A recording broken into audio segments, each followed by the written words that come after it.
We just need to prove it. The world is getting crazier. People are acting more and more insane. The end of the world is tomorrow. Tomorrow. There's only one thing to do when the world is falling apart. Listen to Basil and Gonz as they discuss this week's news and events through the lens of Bible prophecy. You are listening to Canary Cry News Talk. You're listening to Canary Cry News Talk. Today is December 23rd, 2020. This is episode 280, and today, The Great Resist. And it's Christmas is coming, and there's nothing you can do about it. And I'm your best buddy, Basil. And this is Gonz. Welcome to the podcast where we praise Jesus while reporting the egregious with a well-rounded, biblically grounded take on world events. Welcome to the show. Yay. All right. So we're almost there, Gonz. We made it past the 21st. Yeah, we're still here. Asteroid. Yes, I haven't gained any superpowers or whatever else was supposed to happen. Things continue on their completely insane trajectory. Yeah, I was hoping like the movie Night of the Comet, which I am reviewing now, from 1984. I was hoping to wake up to a retro wave life, Sky red, me riding a motorcycle down the street. Not so much luck there, Gonz. I know, it didn't happen. I'm still in my minivan with children in the back. Another monolith did pop up on the 21st, though, over in Napa, California. Oh, yeah. I don't think we have a story about it, but don't need to read an article about another monolith popping up. We all know what happens. You know what we should do? You and I, we should put up a monolith with our logo on it. If we're going to do the monolith thing, put a logo on it so it's it's free advertising. Yeah, it's not very good advertising, whoever's doing this, because we don't know. There's no QR code to scan on those things. Yeah, but for those in the know, coupon. For those in the know, it's a advertisement for the evolution of man and the ascension of humanity and the New World Order elite, the whole thing. So that's what it is. Yeah. Oh, I thought somebody was just giving the Earth some acupuncture treatment or something.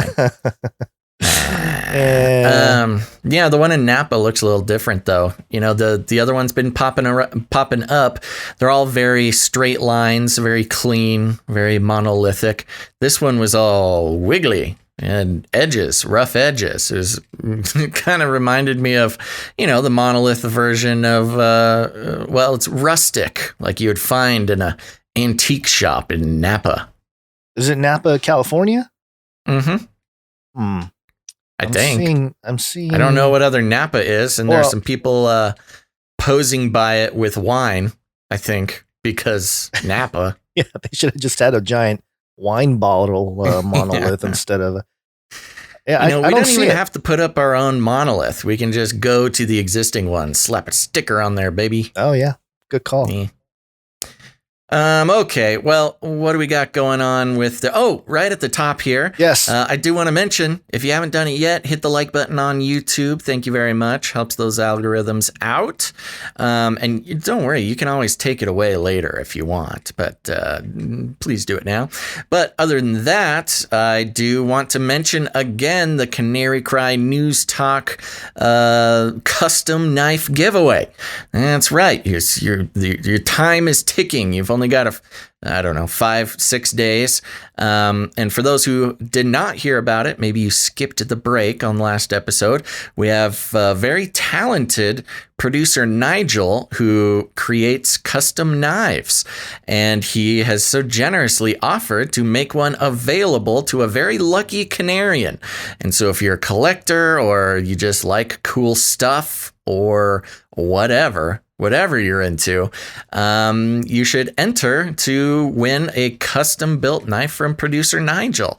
And he is, I believe, Gonz, you can correct me if I'm wrong, but it's not even built yet. He's waiting till there's a winner, and then there will be discussions. I mean, it truly is a custom job. Yeah, whoever the winner turns out to be will get in contact with Nigel, and he will tailor make some of the elements of the knife for you. So the thing to keep in mind, these knives, it will kill.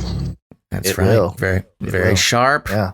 And it'll be a good post-apocalyptic zombie cutting knife. Yes. How do people do it? How do people enter?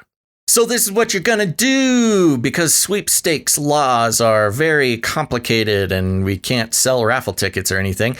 What we are doing is doing a social media blitz. So on whatever social media you use, if you share a piece of Canary Cry Radio or Canary Cry News Talk content, maybe it's an episode, maybe it's a video, maybe it's a podcast, whatever it may be, share something on a post, tell people how much you love the show, and make sure to hashtag it with hashtag Canary Cry News Talk, so we'll be able to find it, and you'll get one entry for every post you do. So go nuts. And we'll be searching the major social media networks for that hashtag. So make sure to put the hashtag on there, hashtag Canary Cry News Talk. And but if you want to doubly make sure you get put into the drawing, you can take a screenshot and send it to canarycryradio@gmail.com. So make sure to do that. You've got a pretty good chance. I mean, there's been some people doing it, but as of now, I'm telling you, if you make a couple posts and send them in, you got a pretty good chance of getting a sweet custom-made knife from a Canary Cry producer. Yep, there you go. Good stuff. Okie dokie. All right. Any election hubbub we need to get out of the way here at the top? And so my question is very direct. Is voting by mail secure? Yeah, a couple things. There's the latest I'm receiving here in a tweet by Dr. Russell McGregor. Breaking, Rudy Giuliani drops a bomb on the war room, says Arizona lawmakers will likely vote Wednesday to certify President Trump as a winner. So wow. That's today, that right? Certainly would be something. Yeah. So we'll Is that going on today? Should we keep an eye on the Rudy Giuliani Twitter account? Well, I don't know if he has one, but yeah, we'll keep an eye on that. We'll see if that actually goes down. But Trump needs a little more than that to reverse the election. At least it would be something. Yeah, I mean, sure. Come on. Sure. The other thing, the Washington Examiner published this on the 22nd. Sidney Powell accuses White House officials of blocking her access to Trump. And, Sidney Powell, the Kraken lady. Yeah. Yeah. And she's got all the goods. And I think she does. I actually do think she does have some pretty compelling evidence that hasn't been properly vetted in the courts, because obviously it's been, all the courts are rejecting it before they even weigh the evidence. It's on lack of standing. Yes. So yeah, I mean, I don't know what to say. I think they're afraid, and this sort of confirms the bias that they don't want the evidence to be put out there, or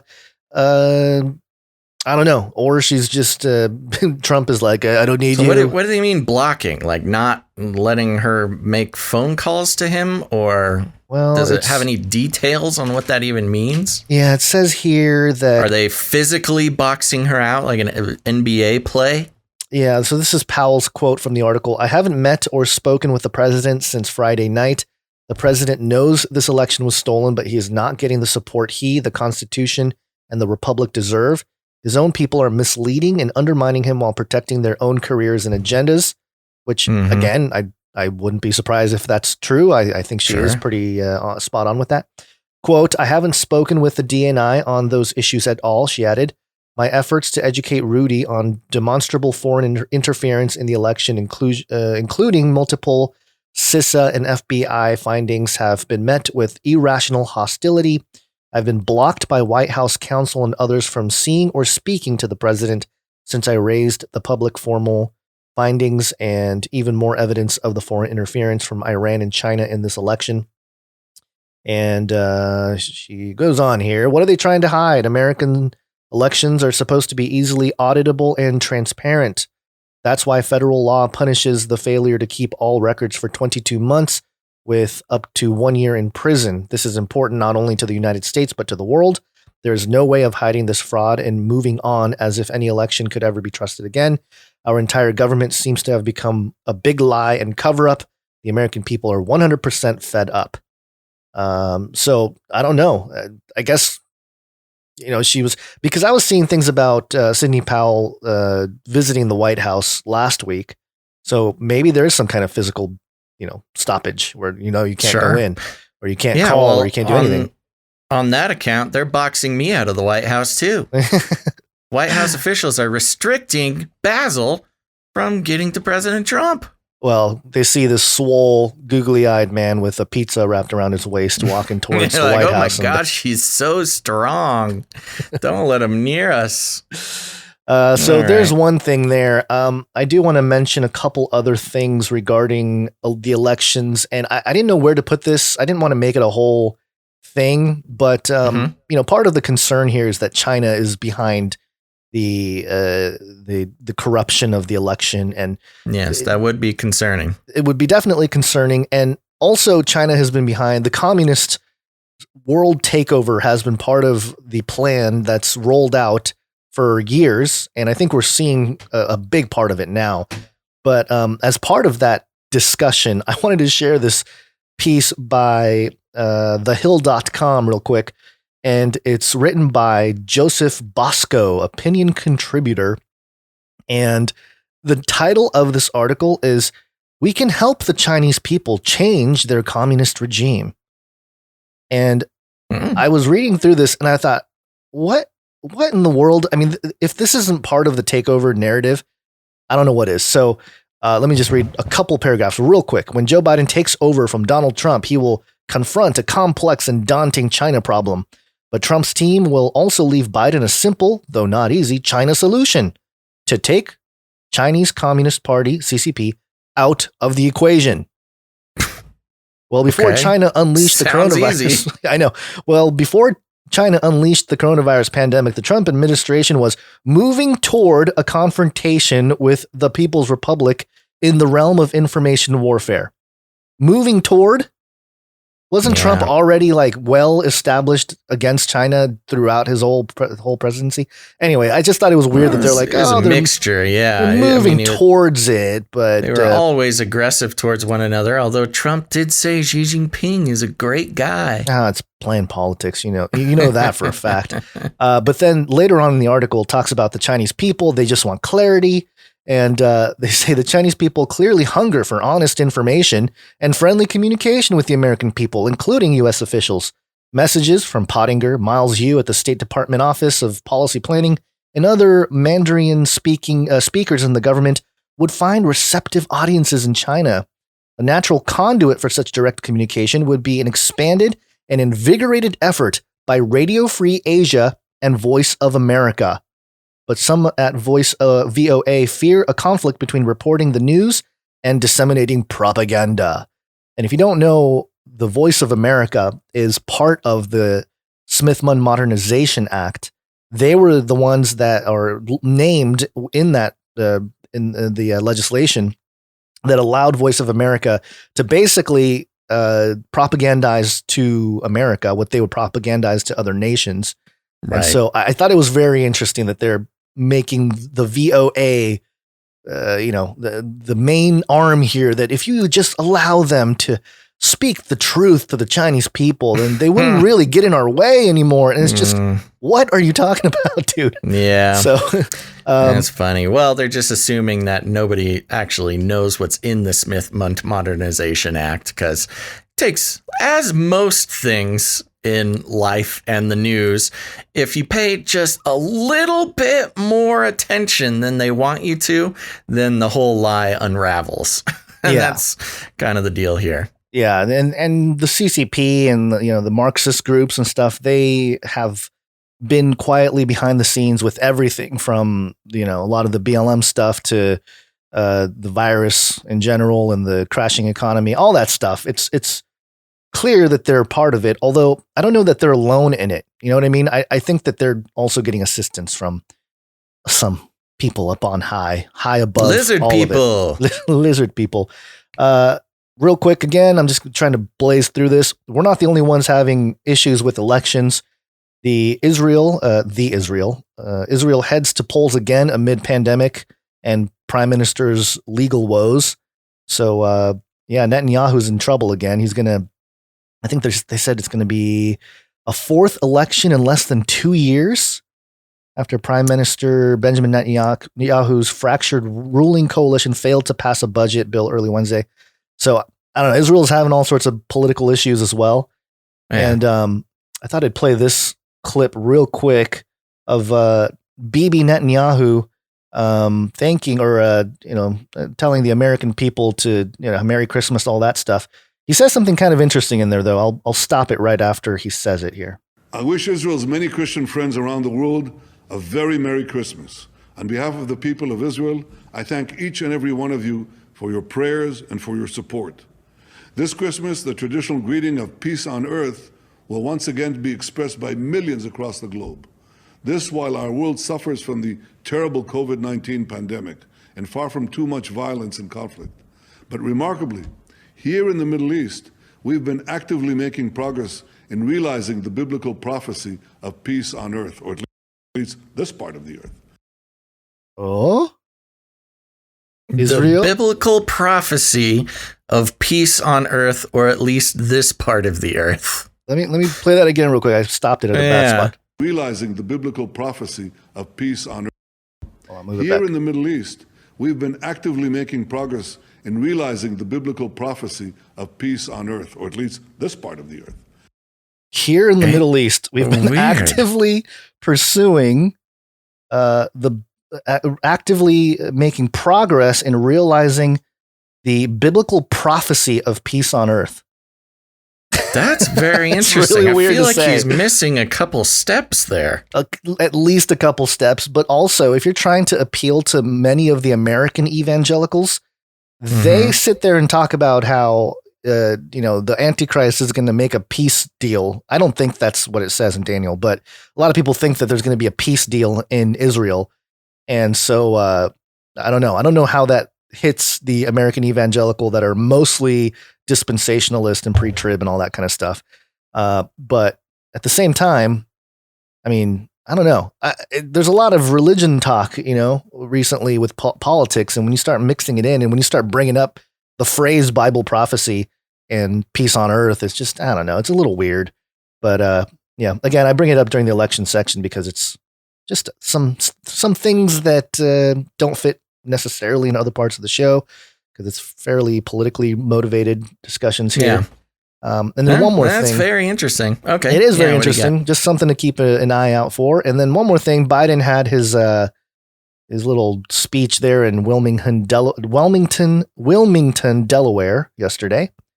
And a couple clips from that. Crisis. I'm going to tell it to you straight. I'm going to tell you the truth. And here's the simple truth. Our darkest days in the battle against COVID are ahead of us, not behind us. Real optimistic. Real optimistic guy. On.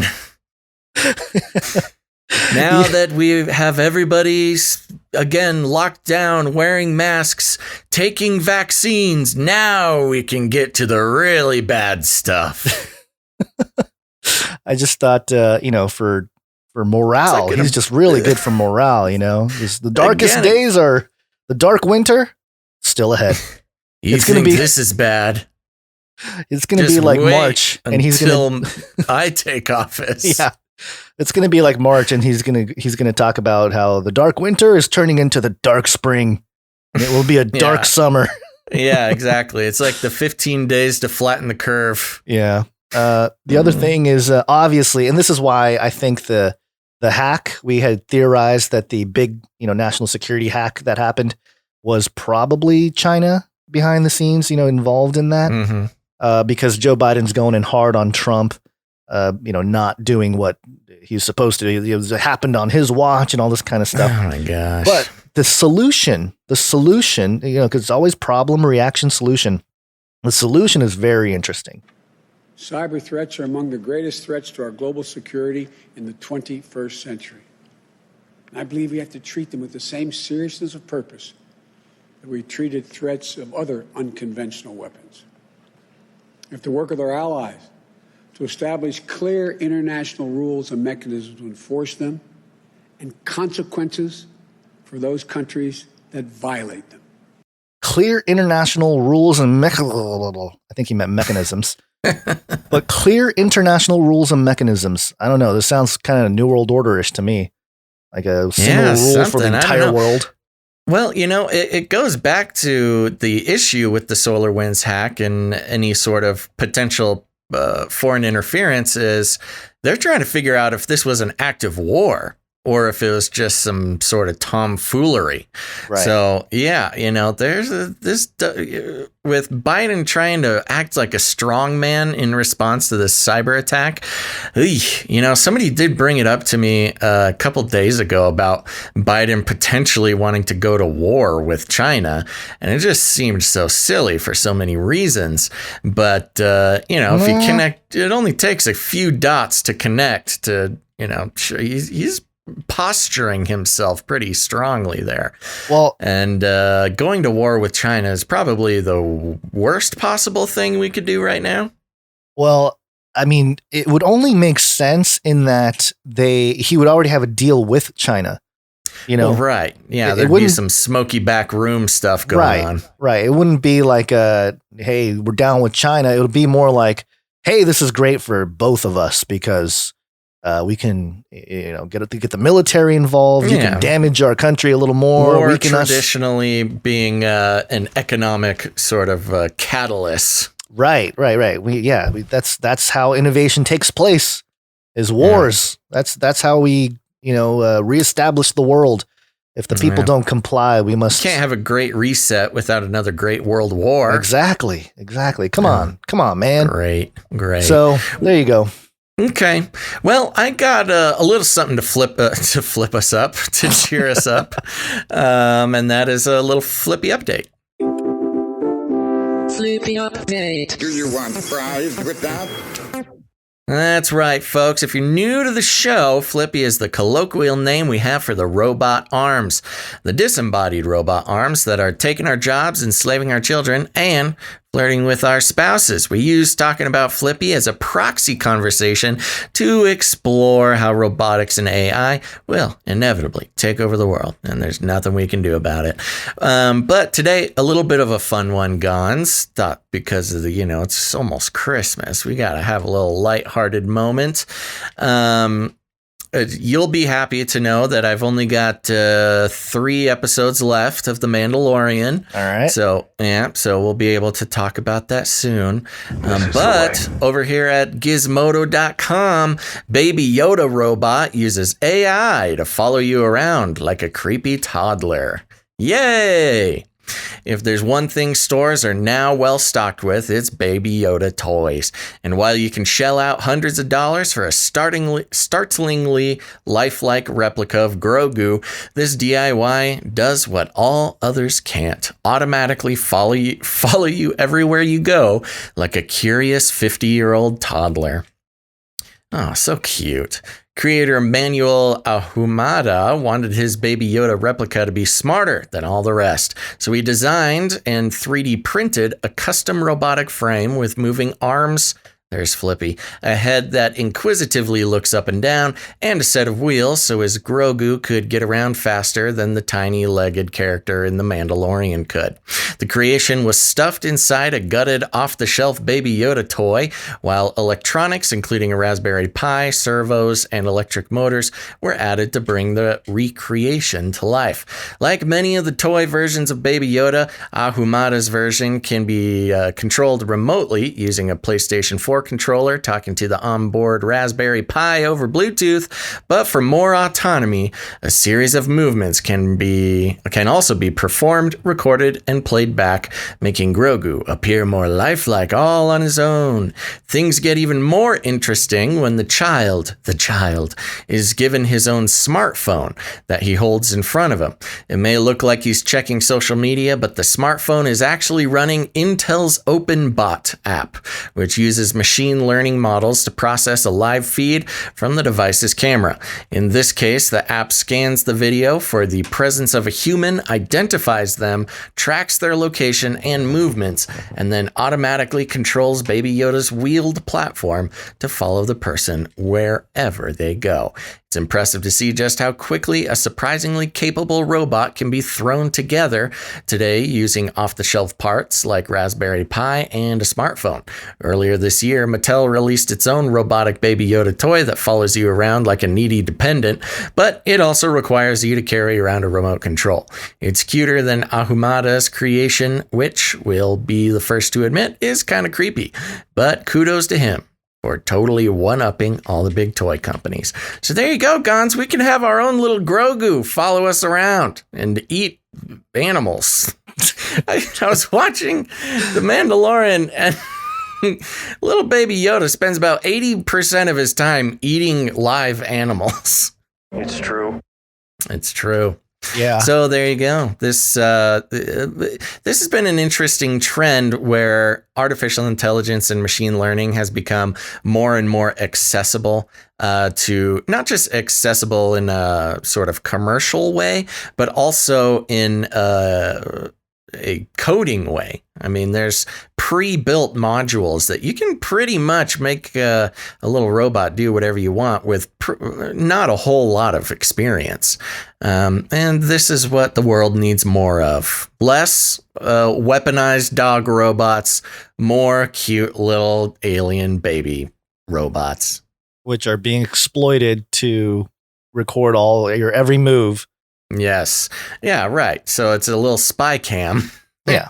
You can build your own little spy cam to follow you around and keep tabs. It's kind of like wearing a body cam, you know, where you'll wear a body cam so you can record everything that happens during the day. Soon, instead of body cams, all our police officers will have little Baby Yodas following them around, keeping them accountable to the people. Yeah, I really wish they would have made it so, you know, he walks in real time, or like the show where he's very slow, you know, he kind of wobbles. Yeah, this is a little too definitely fast. faster. This is a fast Baby Yoda. Or the other thing that would have been cool to make is that little egg-shaped floaty thing that he rides in. You know what I'm talking about? Oh, yeah. His little bassinet, his space bassinet. Floating bassinet. I want one of those just so I can put my baby in it and ride around, you know? That'd be cool. Yeah. But anyway, great, fantastic. There you go. Creepy. Is that it? That's all you have? That's it. That's all I have for that's it. Now to get intense again. Okay. All right, here we go. Some brief updates. We interrupt this broadcast to give you a brief update. By the end of this timely interruption, you will be thoroughly updated. 33 is the number of completion of the Great War. 33 is the Illuminati dog whistle. And speaking of 33, WSAZ.com. West Virginia County Alert System, 33 red counties. Oh, there we go. Yeah, 33. Oh, this is not Arizona. This is somewhere else. Yeah, 33 West Virginia counties were listed as red on the state's color-coded COVID-19 county alert system map on Tuesday. So, yeah, it doesn't For have to do with those the election. who missed last episode, it was New Mexico has 33 counties, and they were all red counties. And that made sense. You know, if the whole state is red, then okay, 33 red counties. But this is West Virginia has more than 33 counties, but they have 33 red counties. And this is COVID alert red, not Republican red. Just to confuse everybody. And I did just see Austin go into alert, what is it, level 5 alert or whatever. Oh, great. So they're locking back down. They just wanted to, it just so happens, you know, a couple days before Christmas. And one of the things with the red alert is no family gatherings. So, yes, of course. They really just want to destroy. Christmas is canceled, folks. Yeah. And all the anti-Christmas people are stoked about it. They're all like, you pagan Odin worshippers, this is what you get. Yep. Yeah, but you know, if you're stuck inside, don't fret, because according to sugarandcharm.com, 33 Christmas movies to watch for the holiday. Classics. Right in our faces, huh? Classics like Elf, the Pedo, Polar Express. Oh, geez. The Elf, notoriously directed by the director of The Mandalorian. That's right. Yeah. Christmas Carol, Scrooged, Christmas Story. Yeah, there's a good handful of them. Do you have a favorite Christmas movie? With Christmas movies. I know. Do you have a favorite Christmas movie? Yeah, I have a tradition every year. Every Christmas and half Christmas, I will watch the Muppets Christmas Carol. Oh, okay. There you go. Yeah. Seen that sucker hundreds of times. It's a great movie. I didn't know there was a Gremlins Christmas special. I did not either. I might have to check that one out. A neighbor of mine was telling me about some Norwegian horror Christmas movie where they find the skeleton of Santa, and he's got like horns and stuff, and all the elves are these old looking these guys with white beards. Does Krampus make an appearance? I don't think it could be part of the Krampus story, but I don't think it was explicitly. The Judenkatten? Yeah, I don't know.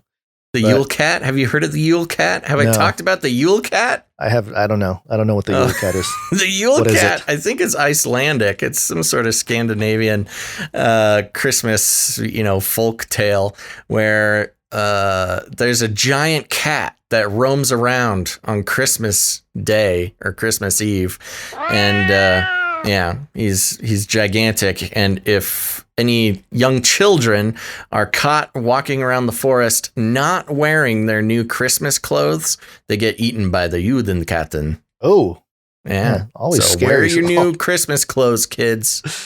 Yeah, but anyway, getting back to the 33 updates, this headline is probably one of the craziest 33 updates that I've ever seen here. This is ndtv.com.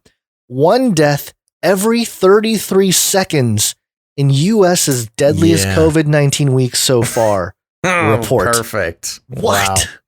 Wow. Are you serious? That's so silly. Wow, that is very convenient. It's like, whoa, man. Like, what, did they sit there on the calculator and, we hit it every 33 seconds, publish it, go to print. Yeah, no, I saw this got reported a couple times. I did see once a minute, which I guess 33 seconds would be once a minute, every other minute. But yes, then it got updated to every 33 seconds. Well, so it's legit and not suspicious at all. Well, yeah, but I don't know. Why 33 seconds? That's just a very, 1 minute makes sense. The spell wouldn't work. You know this. Yeah, of course. The 1 minute makes sense. Even the 30 seconds makes sense. You can say 2 a minute, but no, 1 every 33 seconds. Very bizarre. Perfect timing. Okay, there's a couple places where I found the New World Order mentioned. A New World Order can emerge. That needs to be updated to has emerged. Yeah, right. This is the Arizona State University website, asunow.asu.edu. And the headline here is Exploring New Worlds in Virtual Reality. And you might think, whatever, just a thing about exploring new worlds there in the VR setting in education. But basically it talks about instead of stepping into a classroom, you step into a 16 by 16 square foot space with a moving floor and blowing wind. And once you're seated, you're transported light years away. You're an avatar in this new world. I thought I had the phrase highlighted, but I guess I don't. So I'm going to have to look for it real quick. Here it is. Okay. This isn't a game. It's ASU's new virtual reality immersive biology curriculum called Dreamscape Learn, made possible through a partnership with Dreamscape Immerse. Based on the work of curriculum experts at ASU, students in the university and beyond will benefit from the New World Order of education, VR immersive learning. Ooh. And of course, ASU, the home of the Sun Devils. Yeah, perfect. So them Sun Devils are getting, familiar with the AI education, or not the AI, the VR immersed education. So there you go, Basil. You're already halfway there. Yeah, maybe I can become an adjunct professor. Yeah, you can. With my industry experience. You can tell them you spend on camera 10 hours 10 a hours week. a week in VR. The other part, or the other article where I found the New World Order mentioned, foodbusinessnews.net, the next evolution of food retail. Pivot or you're out. Ooh, harsh words. And here it talks about, there's a quote here. There's much more context going on. Delivery and curbside pickup are absolute table stakes going forward. It's going to be essential to provide those services to customers if you want to play in this new world order. No. Just a really interesting way to talk Just about here to play. The changing food industry. And I don't know. Why do you have to say that? I mean, maybe this guy is like, he's a listener of the show or something, and he's kind of trolling, but I doubt it. I think he's more like, hey, man, if you want to be a part of this game moving forward in the food industry, got it. This is how you got to play in the New World Order. Well, you know how, restaurants being some of the most, at least visible, victims of the economic lockdowns, and the restaurant business may never ever go back to what it used to be. So there's some restaurant owners and people trying to get creative on how to make it work, but it was already a tough business, and it's just going to get even tougher. And it looks like this guy's thinking they can just adapt to the New World Order, and then you'll be fine. Yeah, delivering food, part of the New World Order. So, yeah. One more quick thing here before I'll hand it off to you, because you have a quick update. But this is, so WikiLeaks dumped a whole bunch of stuff the other day, and one of them was this piece of paper that shows Steve Jobs testing positive for HIV via PCR. Oh, wow. Back in 2004. Interesting. Yeah. So I'm wondering. I've never seen this before. No, I haven't either. I don't know if this was something that was peddled around in the QAnon groups or some Anon group, but I'd never heard of it. Is it the Steve Jobs? I mean, it says Stephen Paul Jobs. I didn't know his middle name was Paul, but they do have a date of birth and stuff there. Oh, they've got his social security number. Yeah, but he's deceased, he's allegedly. Passed. Yes, but even with somebody who's passed, if you have their social security number, that's one of the biggest problems with social security is the person can pass, but their living relatives that can finagle it, so they keep receiving their social security payments. I just think it's weird that it has PCR on here. Given all the discussions we've had about PCR, that was the item used, or the method used to identify HIV-1 in Steve Jobs here. I guess in 2004. Yeah. So, who knows? That's very interesting. Who knows? All right. But something Thanks, to keep in PCR. mind. Thanks, PCR. Appreciate all the contributions. I really feel bad for, Carrie Mullis, the guy who invented it. I don't think he would be too happy with how it's being used. No, he's rolling in his grave right now. Yeah. Okay, I got a quick update for you. This floated across the news desk here, dailymail.co.uk. Just a fun little update. NASA scientists achieve long-distance quantum teleportation over 27 miles for the first time, paving the way for unhackable networks that transfer data faster than the speed of light. What a coincidence. They just happen to successfully create a quantum network just a week or two after the biggest hack in history. Scientists have demonstrated long-distance quantum teleportation, the instant transfer of units of quantum information known as qubits, for the first time. The qubits were transferred faster than the speed of light over a distance of 27 miles, laying the foundations for a quantum internet service, which would one day revolutionize computing. Quantum communication systems are faster and more secure than regular networks because they use photons rather than computer code, which can be hacked. But their development relies on cutting-edge scientific theory, which blah, blah, blah, blah, blah. So I didn't want to get too deep into it, but of course, the practical uses of quantum technology, we've been tracking that for many years now.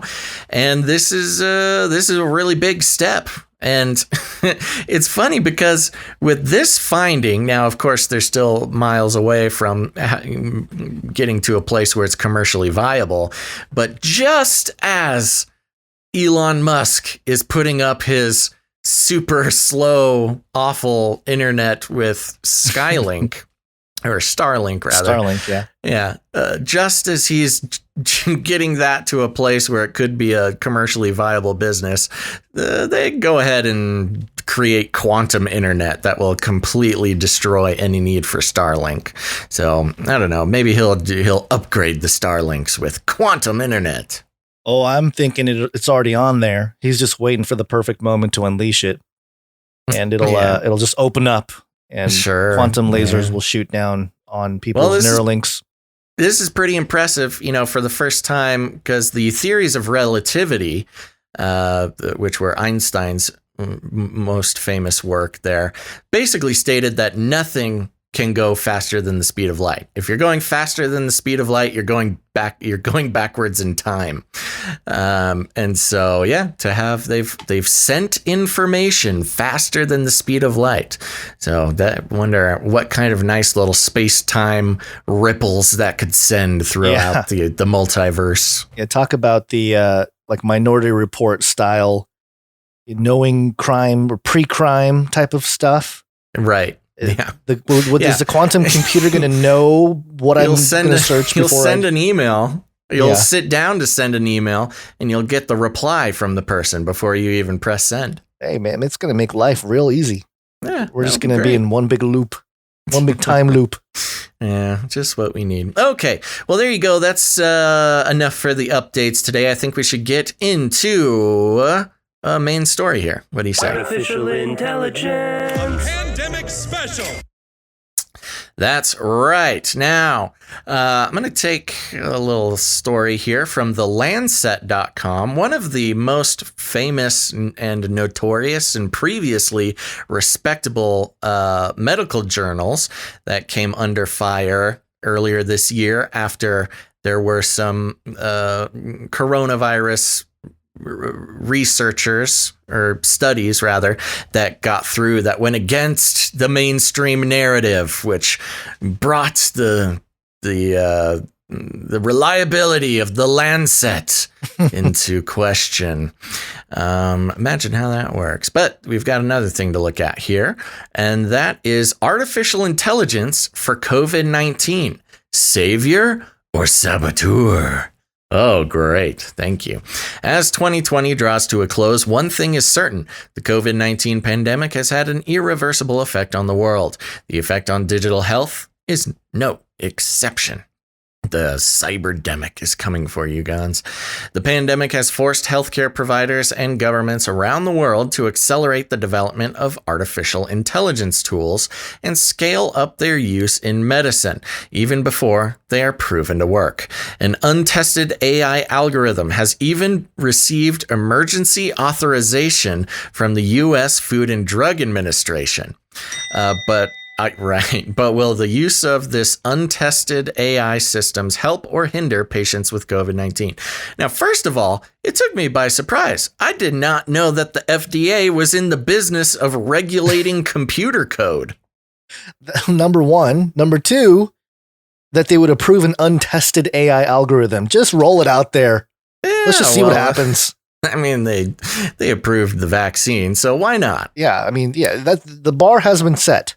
Yes. The article continues. The lax regulatory landscape for COVID-19 AI algorithms has raised substantial concern among medical researchers. A living systematic review published in the BMJ highlights that COVID-19 AI models are poorly reported and trained on small or low quality datasets with high risk of bias. Gary Collins, professor of medical statistics at the University of Oxford and co-author of the BMJ review, told the Lancet Digital Health. quote, full and transparent reporting of all key details of development and evaluation of prediction models for COVID-19 is vital. Failure to report important details not only contributes to research waste, but more importantly, can lead to a poorly developed and evaluated model being used that could cause more harm than benefit in clinical decision making. So basically what he's doing here is referring to the black box issue of artificial intelligence, but not just with the AI itself, but with the fact that the researchers are not releasing all the information. So it's this highly secretive research arm or research category, rather, that again makes no attempt for true scientific beneficiaries in the world. It's like, nope, here's the thing. Didn't test it. Don't care. Approve it. Go to work. No, we're not going to tell you how it works, because then we couldn't use it for whatever we want to use it for. Well, just to chime in real quick, a lot of the climate change stuff, and I think even the coronavirus stuff, a lot of it has been based on models, computer models, using AI and using trajectory, and a lot of it is the information is not public. Like what kind of data they use too. Yeah, that's what I said. Climate change models. Yeah, that's what I said. So all of it has been, even like the Al Gore stuff in the past. So it's interesting that they're asking for transparency here, almost like, okay, it was all right for a little while, but it's getting a little out of hand. We've seen how this goes in the past. Yeah. So I thought it was interesting that they're moving in that direction, or at least asking for the whole industry to move in that direction now that AI is becoming more prevalent. But continue. Well, this is in the Lancet, so it's fake news, Gone. It's just one of the oldest and most reliable journals.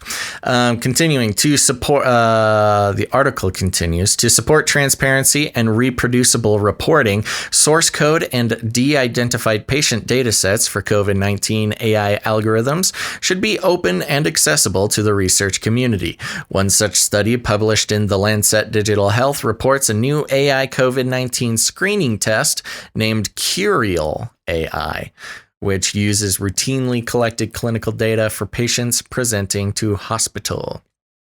In the hope that AI can help keep patients and healthcare workers safe, Andrew Sultan and colleagues state that the AI test could allow exclusion of patients who do not have COVID-19 and ensure that patients with COVID-19 receive treatment rapidly. This is one of the largest AI studies to date, with clinical data from more than 100,000 cases in the UK. Prospective validation of the AI screening test showed accurate and faster results compared with gold standard PCR tests. Great. See, this is almost its own little Hegelian dialectic. I know. PCR, it's great. It's what we have. It's the best. Oh, but it's a huge problem and it easily gives false positives. Well, don't worry. The artificial intelligence is here to save us from ourselves. Better, bigger, tastier. The article continues, however, like other COVID-19 AI models, Curial AI requires validation across geographically and ethnically diverse populations to assess its real-world performance. Sultan emphasized that, quote, we also do not know yet if the AI model would generalize to patient cohorts in different countries where patients may come to hospital with a different spectrum of medical problems. Even if preliminary models like Curial AI are proven to accurately diagnose disease in a wide range of populations, do they add clinical value to healthcare systems? Last month, X, the Alphabet subsidiary. Oh, great. I'm glad X is getting in on this. For those who don't know, Alphabet being the parent company of Google. Yep. The Alphabet subsidiary announced that although they were able to develop an AI to identify features of electroencephalography data that might be used for diagnosing depression and anxiety, they found that experts were not convinced of the clinical value of the diagnostic aid. How AI tools for diagnosing health conditions can improve medical care is not always well understood by those developing the AI. Oh, great. Therefore, I don't know what I'm doing, but I think it's going to be great. I think they'll love it. They'll really love it. It's going to really revolutionize the industry. The FDA will definitely approve this. Therefore, COVID-19 AI models must be developed in close collaboration with healthcare workers to understand how output of these models could be applied to patient care.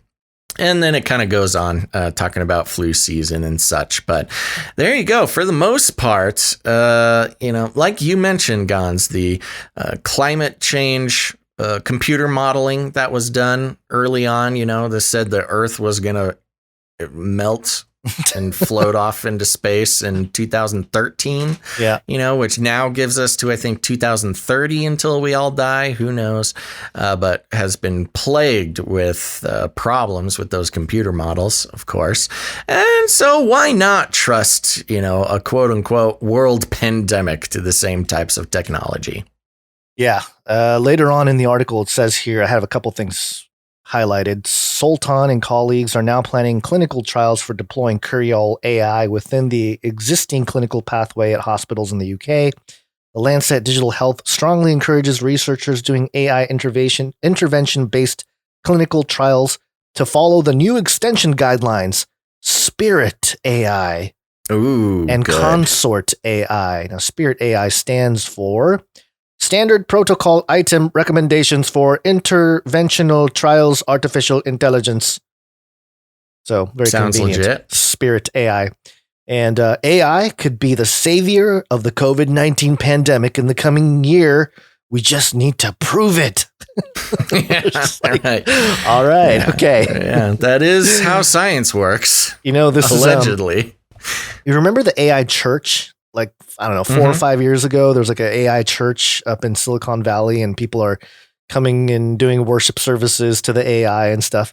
Yeah. This is the type of thing where you use the language savior, and it just reminds me, and I can just picture some of those people, going into the church of AI and like, oh, great AI, save us from the pandemic.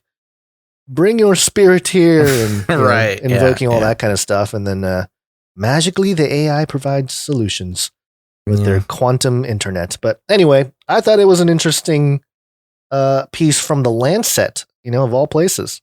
I know.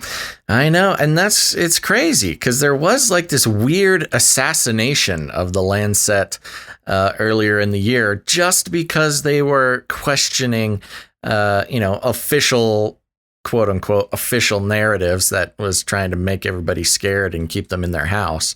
Yeah. Just by being a venue that scientists could publish scientific studies in. And yeah, the Lancet having just a pristine track record of, just being a place that I'm saying the scientific community trusted up until suddenly they were letting scientists share info about masks and such and such. Yeah. So very interesting. Let's move on here. This is part of the reset discussion. Bitcoin go to moon. Reset this. Transhuman, make way for the Homo superior. Oh, I forgot to show you something apart from that. Real quick, just to finish up, wrap up the AI thing. I got a little hasty on the trigger there.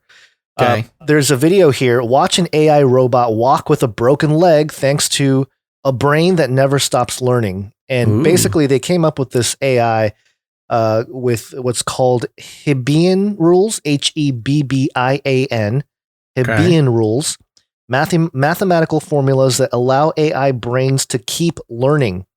So rather than their synaptic weight, the value dictating how activity spreads from one neuron to another remaining static, they change based on experience. And so they have these two AIs side by side here. They both have broken legs, apparently, these virtual AIs. One of them learns how to crawl and the other one falls on its back. And it's really kind of interesting. One of them is, you can tell that one of his legs is down. and he figures out a way to crawl away, and the other one's just waving his arms perfect. around. That's just what we need. That's what I'm saying. That's what I'm saying. These AI that now learns from experience. So, great. Yeah. Anyway, Okay. so the Great Reset, it's a thing. It's on everyone's mind. I'm going to play about a minute here, maybe less than that, maybe like 30 seconds from this Fox report before I go into this article from the NASDAQ of all places. I think you're going to be pleasantly surprised at what they're talking about.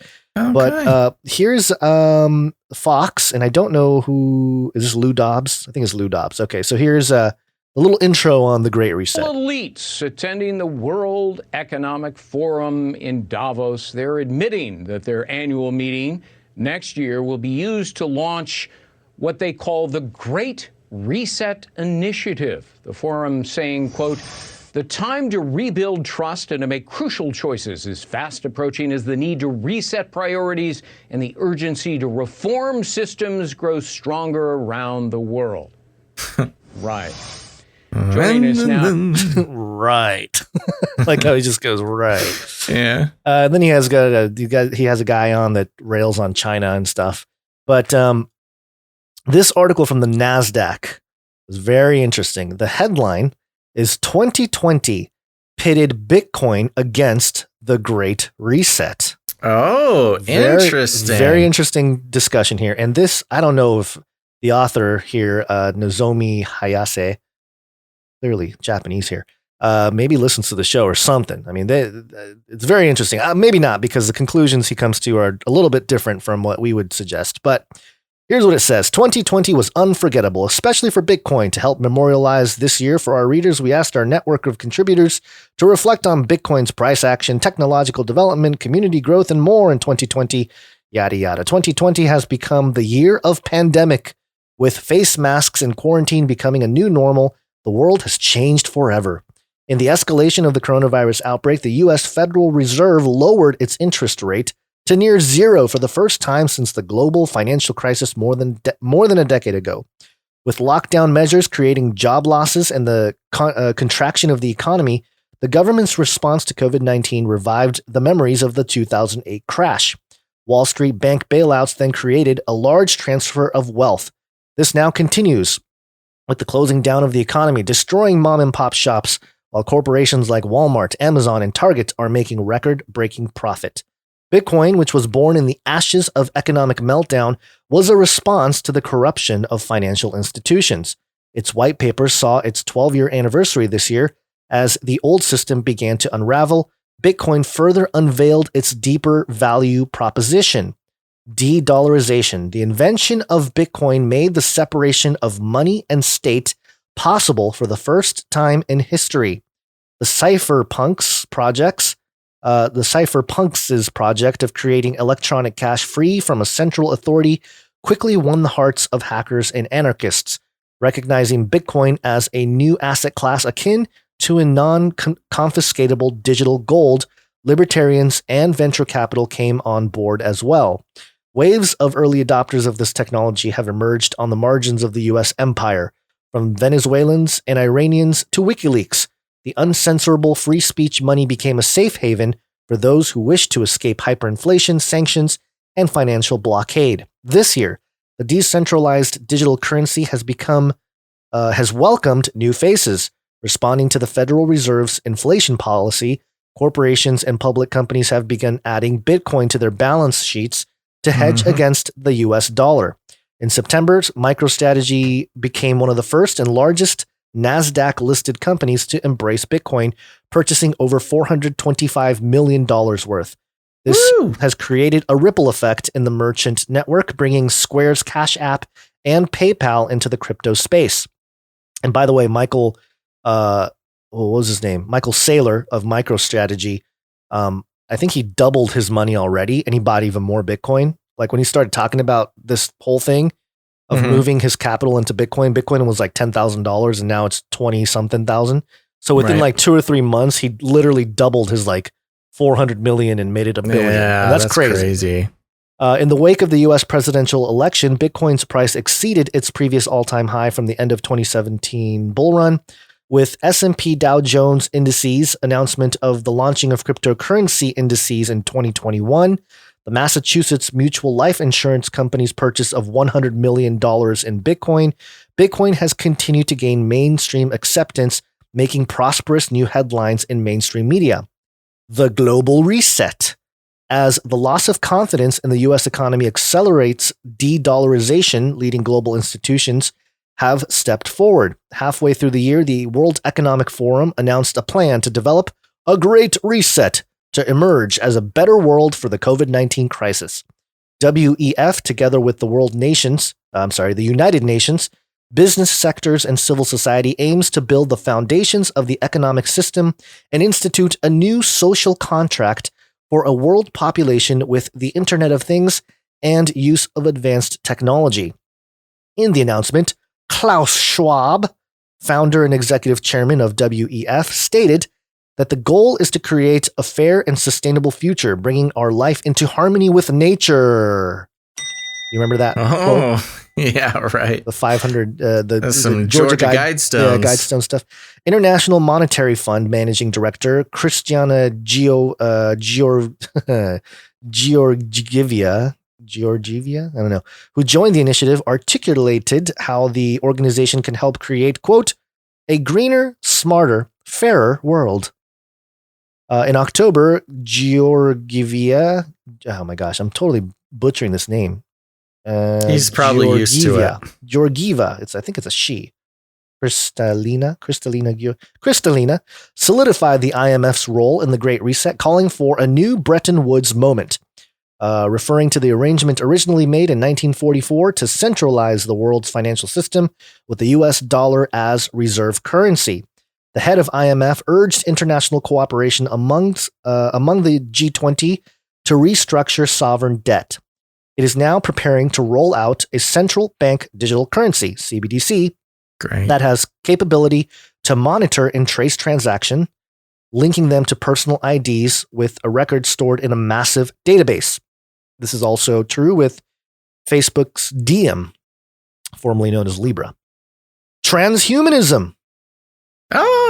This guy just keeps coming in with the goods. Yeah, he's hitting all the... I know. As international organizations seize the opportunity in the post-pandemic economy to reshape the world, defiance has emerged. Concerned citizens the world over have criticized the Great Reset as an effort to abolish personal ownership and property rights and undermine the sovereignty of nations and individuals. They see it as a dangerous move towards technocracy, creating a new digital empire with total surveillance and control. Great Reset opponents go even further to call it a war on human nature and an end goal of creating a future without humanity. The Global Reset is backed by billionaires, the British royal family, and politicians, including the Canadian Prime Minister and Joe Biden. It is said to be an effort to transform global food, the human diet, worldwide hunger and disease, even to combat climate change. The key idea behind this initiative is transhumanism. Klaus Schwab, founder and executive chairman of World Economic Forum, articulated in his book, The Fourth Industrial Revolution, that transhumanism is a process that brings radical change in our lifestyle, opening a new chapter in human development. He describes it as a vision toward a, quote, fusion of our physical, digital, and biological identity. Sorry, I messed that up. Fusion of our physical, digital, and biological identity. The global elites, with their patronage network of central banks around the world, create money out of thin air. With their fake money, they pump up fake news, fueling the resource wars. Through synthetic biology that takes genetic engineering to the next level, they alter nature and create fake food. Working with a machine learning algorithm, they are now trying to change human biology, making us all become artificial. It really sums it up. Metaphysical property, as the rise of AI and robots with their idea of merging with man and machines brings up existential questions for humans, narratives of Bitcoin have moved into philosophical discussion. From freedom maximalist Robert Breedlove to Gigi, I don't know who's Gigi. Anyway, I don't know. Who writes word and code for Bitcoin. I guess it's like a Bitcoin author. A gospel for a new era of individual sovereignty is being created. Michael Saylor, chief executive of MicroStrategy, which joined the Bitcoin Club this year, described money in terms of energies and notes how, quote, Bitcoin is channeling human ingenuity into making it better. Long before the ecosystem went cosmic with memes bringing in new frequencies, the host of a popular financial report, Max Kaiser, called Bitcoin's mysterious creator Satoshi a, quote, cyber Christ. Oh my gosh. This year, Kaiser, together with Stacey Herbert, raised spiritual vibrations by launching their new Orange Pill podcast. Kaiser, whom Saylor called the High Priest of Bitcoin, they're going too far. It's happening. Noted, quote, God's fingerprints are all over Bitcoin, end quote, reacting to this new metaphysical dimension now being added to Bitcoin's price discovery. A Bitcoiner tweeted, it's got the tweet that I don't have because I got a whole bunch of blockers. Tapping into billionaire hedge fund manager Paul Tudor Jones, who recently said, quote, a bet on Bitcoin is a bet on human ingenuity. Kaiser acknowledged Bitcoin as pro-humanity working for humans. He then defined the next phase of Bitcoin battle as, quote, humans versus AI. The next phase of the Bitcoin battle is humans versus AI. Call for evolution. I could have told you that. Yeah, I know. We're already in it to some degree. The new battlefield that is being drawn concerns the evolution of humanity. Aaron McCollum, in his 2013 book, The Pandemic, described that transhumanists aim to, quote, synthetically evolve the human race more rapidly than organic evolution allows, and to create post-human civilization, also referred to as Human 2.0. While the nation state is being dismantled, creating chaos in the electoral arena, humanity is being locked down in a technologically driven path of evolution. The incumbent power, with its reliance on centralization, tries to keep all species in bondage. As the machine steadfastly taking over the living world, a new algorithm is arising that carries within it the book of nature. The innovation of computer science. What? Yeah, check it out. Read that part again. Start that sentence again. As the machine steadfastly takes over the living world, a new algorithm is arising that carries within it the book of nature. What the heck? The innovation of computer science, aligning human interests of all participants, has begun to secure the future of humanity. Recognizing a new community of shared purpose being formed around this open source software, crypto anarchist Eric Casson tweeted, I don't have the tweet there. Probably something about that. Responding to the impulse for evolution is the protocol. People around the world from all walks of life are coming together. There are economists, gold bugs, computer programmers, mothers, rabbis, and entrepreneurs, all working to apply their own knowledge to solve problems. As the year 2020 comes to an end, Bitcoin, which has begun disrupting the power of central banks, giving humanity a chance to liberate themselves, soars to an all-time high. With Bitcoin, we can now opt out of the upgrade of mankind dictated by the few and self-determine a user-activated path of evolution.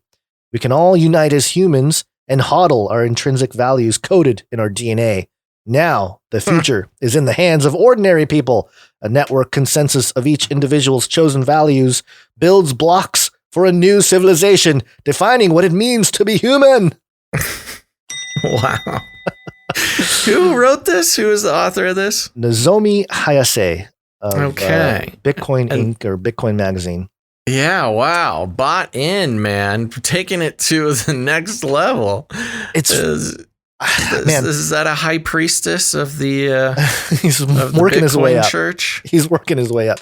You know what it is? It's very fascinating because, you know, all the reasons why you and I like Bitcoin, they're taking it to that extreme religious spiritual level. Yeah, I mean, calling it, what did they call it? A digital Christ? Yeah, Satoshi Nakamoto is a cyber Christ. Right. That's Max Kaiser. Jeez, wow. And the thing that's really interesting is that, you know, all the people that are against the Great Reset, you know, all the stuff that's coming down the pike with technocracy and the Agenda 2030 and sustainable development and all that stuff, the fourth industrial revolution. It's interesting how these guys see it. You know, they totally see what's wrong with it. But then they're like, yeah, we'll take it into our own hands and Bitcoin is our savior vehicle. And it's like, well, what you have it's the same sort of worldview, like technocratic worldview. Yes, but they hold basically the same values as they, talk about the.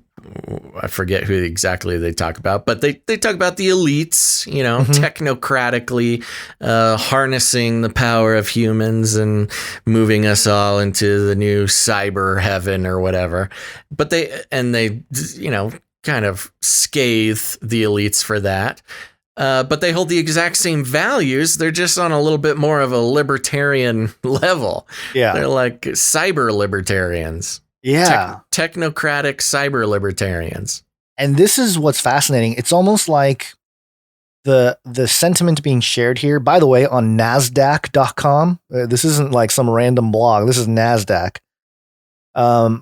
This itself is part of the Great Reset. It's almost like they don't see it. This author doesn't see that they're creating their own reset. It's like, we want our own human driven reset. And that's really what it is. It's the elite reset versus the humanity reset, so to speak. Yeah. And and I've mentioned several times how Bitcoin is not a savior. And it's because I knew this type of not crazy, but just this type of fervor and cultish type of thing is going to arise out of the Bitcoin thing, which we know it already has, but I'm more so now that the two sides are shown, so to speak, the Great Reset side of things with the establishment and the billionaires and all that. And this is also, go ahead. I was going to say, reading this makes me understand the sort of hyper anti-Bitcoin spiritual sentiment people that we encounter occasionally while doing this show. And I mean, some people are just like, and you can even boil it down to Bitcoin is the mark of the beast, that type of response. Right. But I mean, reading this particular article, I won't lay this over every Bitcoin owner or enthusiast, but this particular channel of Bitcoin enthusiasm takes it a little bit far. Messianic fervor, so to speak. Yeah, right.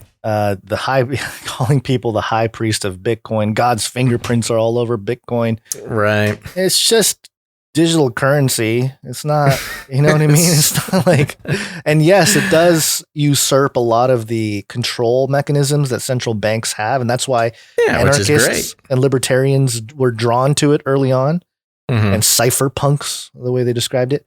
But it's almost like the Animal Farm, where they think that the pigs think that they're taking over. Whoever's next takes over. But then they're going to be the one sitting there on the throne, and they're going to create all sorts of problems as well. And this is also, I think this sentiment actually is part of the redistribution of wealth as part of the Great Reset, grandeur, not so much like proper with what the UN and the World Economic Forum are talking about, but just in general, the redistribution of wealth, because now you have guys with millions of dollars in their back pocket. I would much prefer it to happen that way than the way Klaus Schwab wants it to happen. Of course. If put on a continuum, I like this idea better, but they don't. This interest. You said this was on the NASDAQ website? NASDAQ.com. Yeah. This is a NASDAQ article. It's quickly becoming a sort of spiritual hub for more than just mammon. Yes. And that, I mean, you talk about the mark of the beast and the vaccine and stuff. And I feel like this conversation is much more closer to what would look like a mark of the beast. Plus, in Revelation 13, if you read it, and this is based not so much on anything particular that we talked about in this article, but it does mention how the false prophet, the second beast, deceives the world, and the world builds the image of the beast. They're instructed to build it. So it's almost like empowering the people to build the image of the beast. And so it's something to keep in mind, because if you go into the crypto space and you look at some of the projects that have been created as not just Bitcoin, but Bitcoin sparked Ethereum, which is a whole different platform. And through Ethereum, a whole bunch of stuff has been created, and a lot of those have like very occult names for things and parts and pieces and stuff. So, well, much like the majority of the tech industry, or at least the successful tech industry coming out of Silicon Valley, they like to attach the sort of mythical names and references to their projects. Some of them because, well, I think some of them do it because they just think it sounds cool, but certainly those who are occult minded know that there's a certain amount of power that comes from that. Yeah. And once again, we're forced with sentiments like this going public to take the narrow path, and obviously we're obviously against the Great Reset, the way Klaus talks about. We did the Great Reset. We're not all about that, but this fervor, this like messianic fervor for Bitcoin is also not really in our wheelhouse either. So we have to tread carefully, Basil. Yeah. Well, I think we're doing a pretty good job. Yeah. Okay. Well, let's move on to one last thing. We got to check in with our Australian listeners, see how they're doing down there before we get on to the second half of the show. It's got to be biblical. I do. Okay. This is Are you saying something over there? Sorry, I'm trying to find my second part of the jingle here. Which here it is. People don't even read their Bible, for heaven's sakes. For heaven's sakes. This is coming from abc.net.au. As churches prove fertile ground for conspiracy theories, some pastors are taking a stand. Do not question the authorities. Christians, here we go. During the whirlwind of 2020, Sydney Reverend and radio host Bill Cruz has noticed a surge in an old foe within his flock. Conspiracy theories. Dun, dun, dun. Oh, the old foe. Conspiracy theories. Anyway, by the way, for those who are new to the show, we like to check in with how different groups are perceiving those that they call conspiracy theorists and things like that. It's a good idea if you're a fringy type person exploring non-mainstream narratives of things. It's a good idea to keep tabs on how exactly they're talking about you. So let's keep going. Christian groups have long been susceptible to conspiracy theories, he says, but the rise of the internet and more recently COVID-19 has exacerbated the issue. Quote, churches can become petri dishes of this stuff, particularly if you've got really charismatic people who don't have any ethics, says Reverend Cruz. Wait a minute, stop. Hold on. Sounds like American politics to me. How dare this man say that if you're charismatic, but then if you don't have any ethics, then you're into this stuff. This is the narrative building. This is the narrative building to take the crosshairs and put them on anybody that questions the official narrative. It's not just, oh, you're crazy, or oh, you have a different set of information than I do. It's no, you don't have any ethics because you're questioning mainstream ridiculous stories. Yeah. An interesting connection or interesting reference there he made to petri dishes. I know, yeah. It's conspiracy not just, theories. Yes, petri dishes where you grow diseases and molds and things. This increased acceptance of conspiracy theories within church groups is part of a broader social trend, religious leaders say, as people turn to outlandish ideas to make sense of the times. But some pastors are taking active measures to fight the potential spread of conspiracy theories within their congregations. Take those active measures, pastors. The rise of the Church of QAnon. Here we go. Kaz Ross, a researcher at the University of Tasmania, has been monitoring the spread of conspiracy theories online. Hey, us too. And says evangelical Christians have been particularly drawn to QAnon. That's his analysis. Real good stuff there, guy. From University of Tasmania. Doesn't take a university professor to point this out. Anyway, go on. This theory purports that a figure called Q leaves cryptic clues on the internet forums about a war being waged between child-abusing global elites and figures within the Trump administration. Okay. Nothing too wrong with that explanation, I think. Some of them just get wild. Yeah, it's pretty succinct. At least they didn't say name Hillary Clinton as, the owner of a pizza restaurant. That's when you really know that outlet is not done there. Oh, just wait. You're giving him too much credit too soon. Go on. I'm just trying to give him credit where it's due, but okay. Well, take it away. According to Dr. Ross, the suggestion that people should put their faith in a savior preparing to rescue the world from evil has similarities to some strands of evangelical thought. No kidding. Quote, it's a very parallel structure, he says. Quote, there are a group... Get that pronoun right. Oh, sorry. Yeah. Uh-oh. I don't want to get canceled. Quote, get canceled. There are a group of people that are in on a secret plan, which is very good. And the secret plan will save you in troubling times. Quote, the belief framework is that God has a plan. We don't know the plan. God will unfold the plan and the chosen will be chosen. Marc-Andre Argentino, a researcher from Canada's Concordia University, has also been studying the connection between religion and conspiracy theories, focusing on the group of QAnon in North American evangelical groups. Not only do these churches broadcast QAnon conspiracy theories to huge online audiences, he says, they're also reimagining Christian beliefs from the Bible to marry the two ideologies. Oh, this is interesting. We've done some pointing out of this as well. In fact, he argues conspiratorial ideas have become so fundamental to the way these groups operate that they can be described as the QAnon church. That's a fun little rhetorical trick here. Yeah.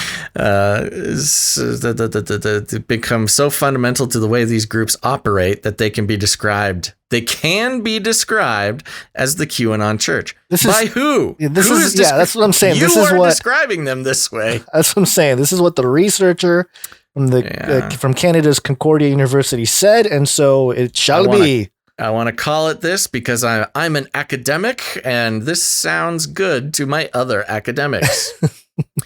Fringe voices, big impact. Ooh, is that us? No. Are you going to talk about us? No, okay. While these groups are largely an American phenomenon, similar thinking has taken hold in some fringe Christian communities. It's something that Pastor Bob Buckingham, the founder of Bayside Church in Melbourne, has noticed both on social media and conversations with friends. Quote, conspiracy theories are definitely more prevalent in recent times and are one of the symptoms of the pandemic. Symptoms. It's a symptom of the pandemic.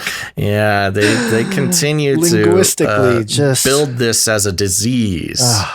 Not questioning the mainstream narrative as a disease is the message so far. He says that Christians are more susceptible to some conspiracy theories because, quote, a futurist understanding of Bible prophecy has become very popular. Stop. Yes, I stop. Okay. A futurist understanding of Bible prophecy is literally what like the earliest church fathers had. If you read like the earliest church fathers, what they had about Bible prophecy was it's going to happen in the future. Sure. And the futurist idea of Bible prophecy versus a preterist view of Bible prophecy. Yes. And even with the preterist view, there's a preterist, there's the historical view. And there are some people out there talking about Ribera, the Jesuit, who came up with the idea of futurists type of, the future Antichrist to try to dispel the notion during the Reformation that the Catholic Church was the Antichrist, the Pope was the Antichrist. Mm-hmm. To try to reflect on that, he came up with the idea of the futurist understanding of biblical prophecy, but that's not entirely true. So anyway, it's a whole discussion and debate that happens amongst a lot of eschatologically educated folk. But yeah. I do want to mention just in the chat here, a fun little fact, Gons, that we should store away. Flippy Official mentions, Basil, we don't pronounce the O in Melbourne. It's more like Melbourne. So Melbourne. Two things. It's called Melbourne. And the other thing, Flippy Official is from Australia. So good to know. Where was I? This interpretation leads Christians to be on the lookout for the Antichrist. No kidding. One world government. And a cashless society, he says. Not specifically mentioned in the Bible, but we do like keeping an eye out for that. Quote, they believe the devil is trying to take over the world. Yeah, okay. Stop. Okay. People don't even read their Bible, for heaven's sakes. Doesn't it say that the who is the ruler? Who's the prince of the power of the air? Right. Yes. It's not the devil trying to take over the world. He's not trying to take over. Anyway, go on. It just makes me angry. Yes. He doesn't. Yeah. Okay. I get what you're saying. Quote, seeing the world through such a lens causes them to be susceptible to anything that would indicate these things are imminent. No kidding. That's how the human brain works. Christian groups around the world have also been targets for Russian disinformation campaigns. Oh, those Russians. Those Russians. Experts say, which may be exacerbating the impact and reach of conspiratorial ideas emanating from online pulpits. Those clever Russians. What? Those clever Russians. Those Russians, man, they're in our heads. James Durdurian, the director of the Center for International Security Studies at the University of Sydney, says, quote, snake oil has been around a long time, especially in time of insecurity and uncertainty, and foreign states have been known to capitalize on this. What exactly is he referring to as snake oil? I think just it's all kind the conspiracy of a random theories. little quote. I think he's the conspiracy theories. But how does conspiracy theories relate at all to the traditional metaphor of snake oil? I don't know. It doesn't at all. False. No, it doesn't. It doesn't. He is just talking, but he's a director for the Center of International Security. What snake oil is calling everything Russian. That 100%. That is, yep. I'll give you that. Everything's Russian. Don't worry. Everything we don't like is Russian disinformation. So just don't listen to the Russians and everything will be fine. While there is no evidence that Russia has targeted Australian Christian groups, Dr. Durdurian, that is literally his name, Dr. Durdurian, says that because social media is intrinsically borderless, the impact of misinformation destined for U.S. audiences can be far-reaching. Again, just a labyrinthian. Wait a minute. Yeah. Yes. Hold on. Okay, let me read that again. He's just sort of like, you know what this reminds me of? It seems like he's just kind of waving a ribbon dancer around in this sentence. Yeah. While there is no evidence that Russia has targeted Australian Christian groups, Dr. Durdurian says that because social media is intrinsically borderless, the impact of misinformation destined for U.S. audiences can be far-reaching. Okay, so what he's saying is, okay, so what he's trying to say is Russian disinformation targeted at United States citizens is sort of wafting over to Australian leaking. Christians, sort of as a collateral damage or something. All right. Quote, this information is not a precision munition, but because of the very nature of social media, it can spread quite rapidly to other communities, he says. Let's see. I like that word, precision munition. Yes, I'm going to zoom through. There's still a little bit more, but I think it's important. Trusting the government. On Facebook, religious pages apparently based in Australia can attract thousands of followers. Alongside wisdom from saints and other holy imagery, one page shared claims that the coronavirus vaccine would encourage the Antichrist to take one soul. Encourage the Antichrist. This is very the Antichrist. Antichrist. This is very encouraging. I'm going to take your soul. Meanwhile, some religious leaders are drawing support from anti-vaccination groups by using social media to speak out against lockdowns. Ann Kruger, the director of the Asia Pacific Bureau at First Draft, a nonprofit organization that studies misinformation, says religious leaders with conspiracy agendas do use social media to amplify their views. No kidding. But she cautions, quote, it's worth noting that they most likely represent fringe voices in their communities and do not reflect where their religion stands. Okay. Justine Toe, a senior research fellow at the Center for Public Christianity, points out that most Australian Christians are not conspiracy theorists. She points, well, contrary to what this entire article has been saying, but okay. She points the data from the National Church Life Survey, which surveys millions of Australian Christians, that indicates people who are more active in their faith and go to church regularly tend to be trusting of the government. Quote, yeah, right. I don't even know where to go. I think it kind of speaks for itself. Yep. Quote, whereas sometimes Australians might be a little bit critical of the government, people who go to church and tend to be more conservative and trusting in the government and the system, she says. Saving the faith. As the host of a popular Sunday night talkback program on Sydney radio station 2GB, Cruz has a unique insight into the thoughts and outlook of Australian Christians. He says there's been a shift this year to more conspiratorial thinking. I wonder why. Perhaps because they've been distanced from positive influences in their life. Oh, gosh. There's just bad influences. That's why they don't trust the government anymore. Quote, people feel isolated and have no way of sharing their innermost feelings, he says. Except for all over social media, entire internet. What are you talking about? They have no way of sharing their innermost feelings. Instead of looking inward and emptying themselves out, they're looking to lay blame.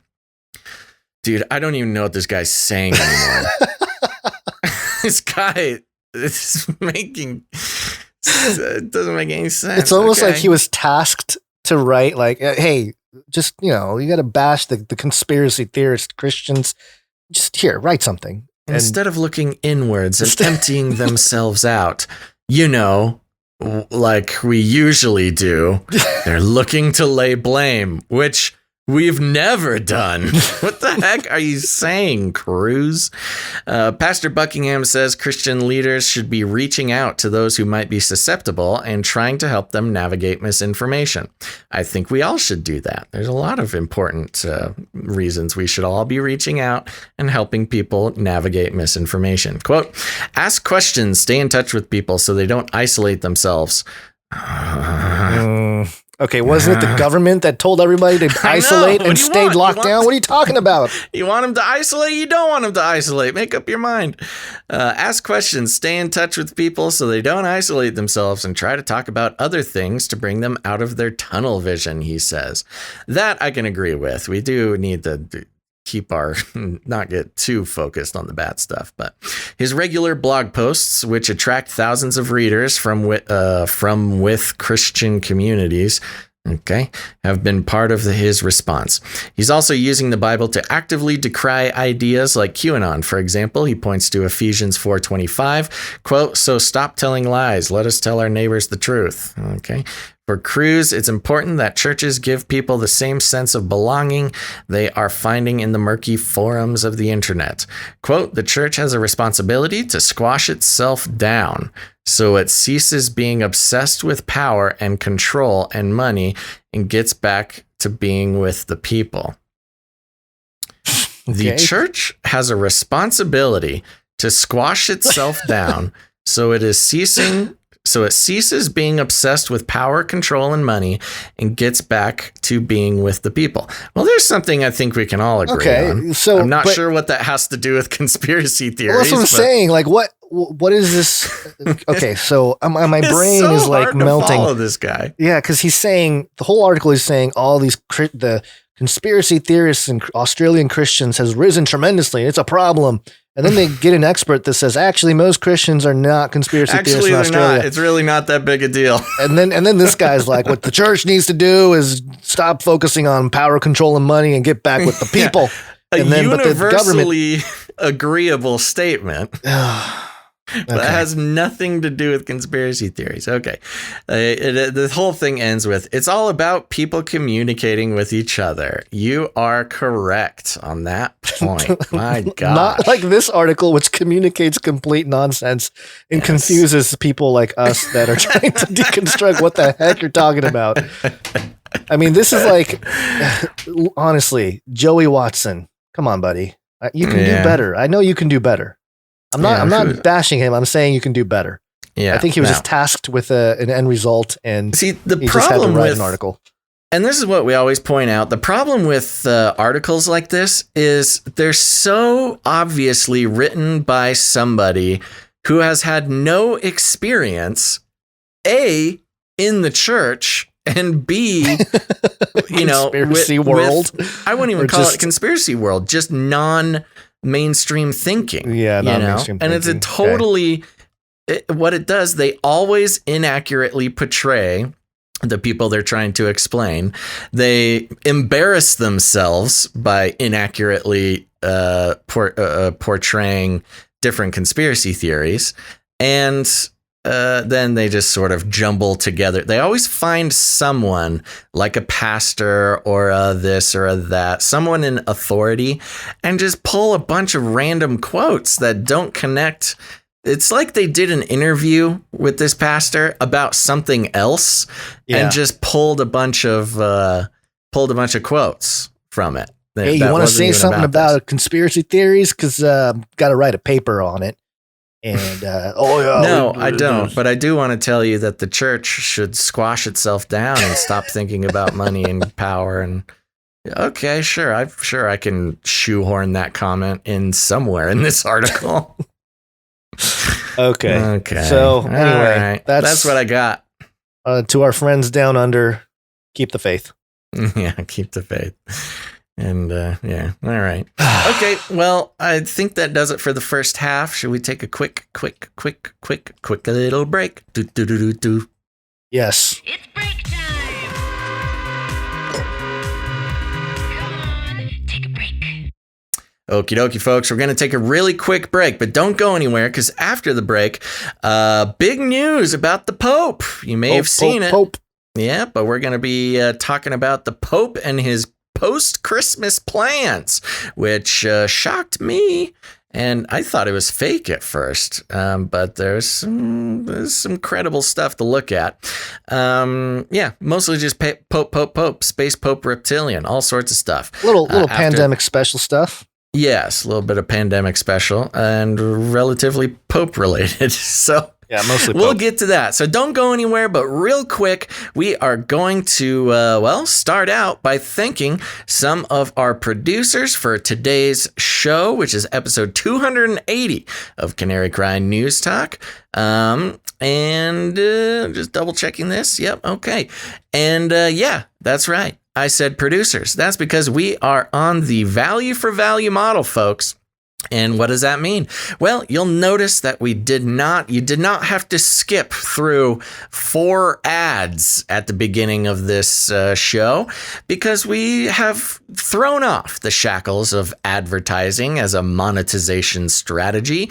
And yes, we get all sorts of criticism for that. But the problem is, you saw the social dilemma. You've been on Facebook lately. You've used Amazon. You know all the problems. Pretty much all of the major problems with the internet and therefore the world stem from advertising. Big data, it's because of advertising. Privacy concerns, it's because of advertising. Advertisements, it's because of advertising.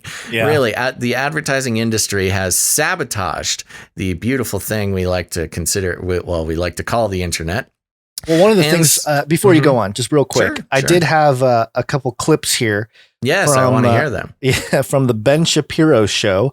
And I mentioned this a few episodes ago, but I was checking out Ben Shapiro's show, seeing what he's talking about, and the transitions that he has to take to go into the ad space are pretty cringy. I know the clip you're talking about. So I will play. This is Ben Shapiro talking about the importance of the elections and Joe Biden, how he's being portrayed in the media, and transition into Let's hear it. The advertisement. As we will see, there are some questions to be brought about just how much of a friend to democracy and freedom of the press Joe Biden is. And meanwhile, the media continue to craft that narrative in just 1 second. First, let us talk about the fact that everybody loves waffles. Everybody loves waffles. Great. I can totally take you seriously now. Everybody loves waffles.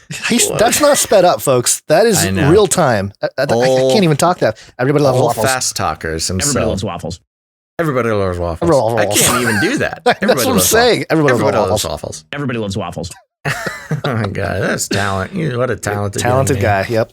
Anyway, yeah. So there you go, folks. Advertising is not only responsible for the privacy concerns, big data, all of the nasty stuff that comes along with Facebook and Instagram and other social media things, but also for ruining great points and, in my opinion, taking away the credibility of some otherwise pretty fast for some pretty fast talkers. And the fact of the matter is that in order to break away from these chains of advertising, it's a group project. We all have to do our part, and our part is refusing to do advertisements. It's got us some criticism from some colleagues. We've had to turn down some pretty big advertising. What is the word I'm looking for? We've been approached. Opportunities, yes. With some big advertising deals, and it's just not cool, man. We all gotta, if we want to see the change in the internet space, we all have to participate in it. And that's why we're on the value for value model, which means you are not subject to weird transitions into advertisements, nor are you subject to us mining all of your data and selling it off to advertising firms like a bunch of cattle. You're not a commodity. You're a human being. At least at this show you are. And so instead, we're on the value for value model, which means we create some value. We do it pretty consistently, and we like to think we do a good job. And if the media is worth anything to you, you have the opportunity to become a producer and support the media that you enjoy. Don't let some advertising company put a price tag on the media that you love and respect and trust. That's up to us to put the value on what we do. And so that's part of what we do. We let our producers put the value on this media, and that'll tell us how we're doing. So one way to do that is go to patreon.com/Canary Cry News Talk. CCNT. Nope. CCNT. Patreon.com/CCNT. It's a pretty easy way to do it. And we have one upgrading producer over there, and that is from producer Liverin. Thank you very much, producer Liverin, for the upgrade. It's hard enough to get new producers. It's even harder to get producers to upgrade. So thank you very much. Thank you. Now, if you don't like Patreon, that's okay. There's a lot of reasons not to like Patreon, but that's why we have canarycryradio.com/support. canarycryradio.com/support. That's right. And over there at canarycryradio.com/support, we have PayPal options, monthly producerships, or if commitment is not your thing, one-time producerships in any amount you like. We also have cryptocurrency and things like that as well. And let's all stand up and hear a rousing round of applause for our PayPal producers who help keep this show going. We couldn't do without them. Gons, who's coming in on the PayPal? We got a good handful today. First off, Eli P. Thank you, Eli. Thank you very much, producer Eli. And next up, we have producer Saul A. coming in again. Thank you, producer Saul. He's coming in almost like every episode. Third episode in a row, I think there, producer Saul. Thank you very much. And next up, I want to mention, let's do this not in order. Producer Charlie. Thank you, producer Charlie. Yes, thank you very much, producer Charlie. She came in with $33.33 just to trigger everybody. Yeah. And she said, Mary, quite contrary. How does your guardian grow?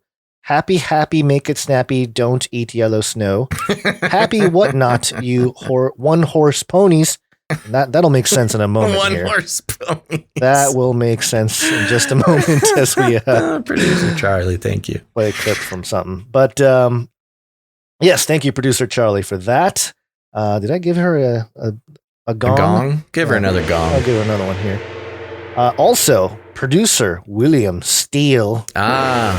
William Steele, acclaimed jewel thief. He's actually was in the chat today. It's been a while since I've seen him in there. So Thank you very much, producer William Steele. The jewel thief mentioned by the... he snitched on Ghislaine Maxwell. Yes, Maxwell. There you go. And he sent a note. William Steele sends his best regards. Thank you for that. Yes. And it didn't make it into our note here, Gons, but it said William Steele sends his best regards, and then he had some jewel emojis. Oh, okay. Some bling bling. So all right. He's been robbing the queen again, I think. Oh, very good. Very good. Just don't tell anybody about it. Next up, we want to thank producer Susan D. Oh, thank you very much, producer Susan. Very generous. Producer Susan, very generous coming in. No note. Oh, no, there's a note. There's Dear Face. With many thanks and much love. Thank you very much, producer Susan. Is that to you, Basil? Face, or is that like face like the sun? I thought it was referring to face like the sun. I don't know. Okay, but I mean, you have a whole face situation going on there too. So that's true. We both have faces. We do have that in common. And last but not least, producer Kyle C. Thank you so much, Kyle. And this makes Kyle C a knight. Yeah, producer Kyle made it to knighthood. Yeah. For those who don't know, we have the Canary Cry Roundtable of Knights and Dames, where over any amount of time, if you help produce the show in the amount of $1,000 or more, you become a knight of the Canary Cry Roundtable. So we'll be knighting Kyle, producer Kyle rather, when we get all of his information. So that'll be very fun. He might, depending on how snappy he is at getting us his info, he might be the first night of 2021 or the last night of 2020. Oh, yeah, interesting. Yeah. And I do want to mention. Yeah, sorry. I do want to mention a comment that's in the chat here because it just made me feel good. So I wanted to say it. This is from Storm Rider over on YouTube. He says, if we believe Basil and Gons are doing God's work as the church, they should get our financial support. They are remaining apart from the world, appealing to the church for support doing God's will. That's very sweet. Thank you, Storm Rider. You get it. You understand.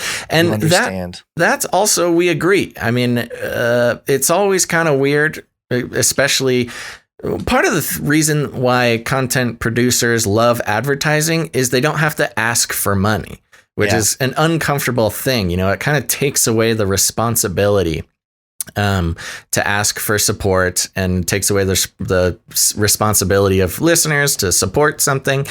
And I really liked what Storm Rider said here. If we believe Basil and Gons are doing God's work, that's totally true. I mean, if you don't think we are doing God's work, then I don't think you should really support us. But if you do think we are doing God's work, then, that makes me feel better about the support we receive. Because it's not just willy-nilly people throwing, change in a can.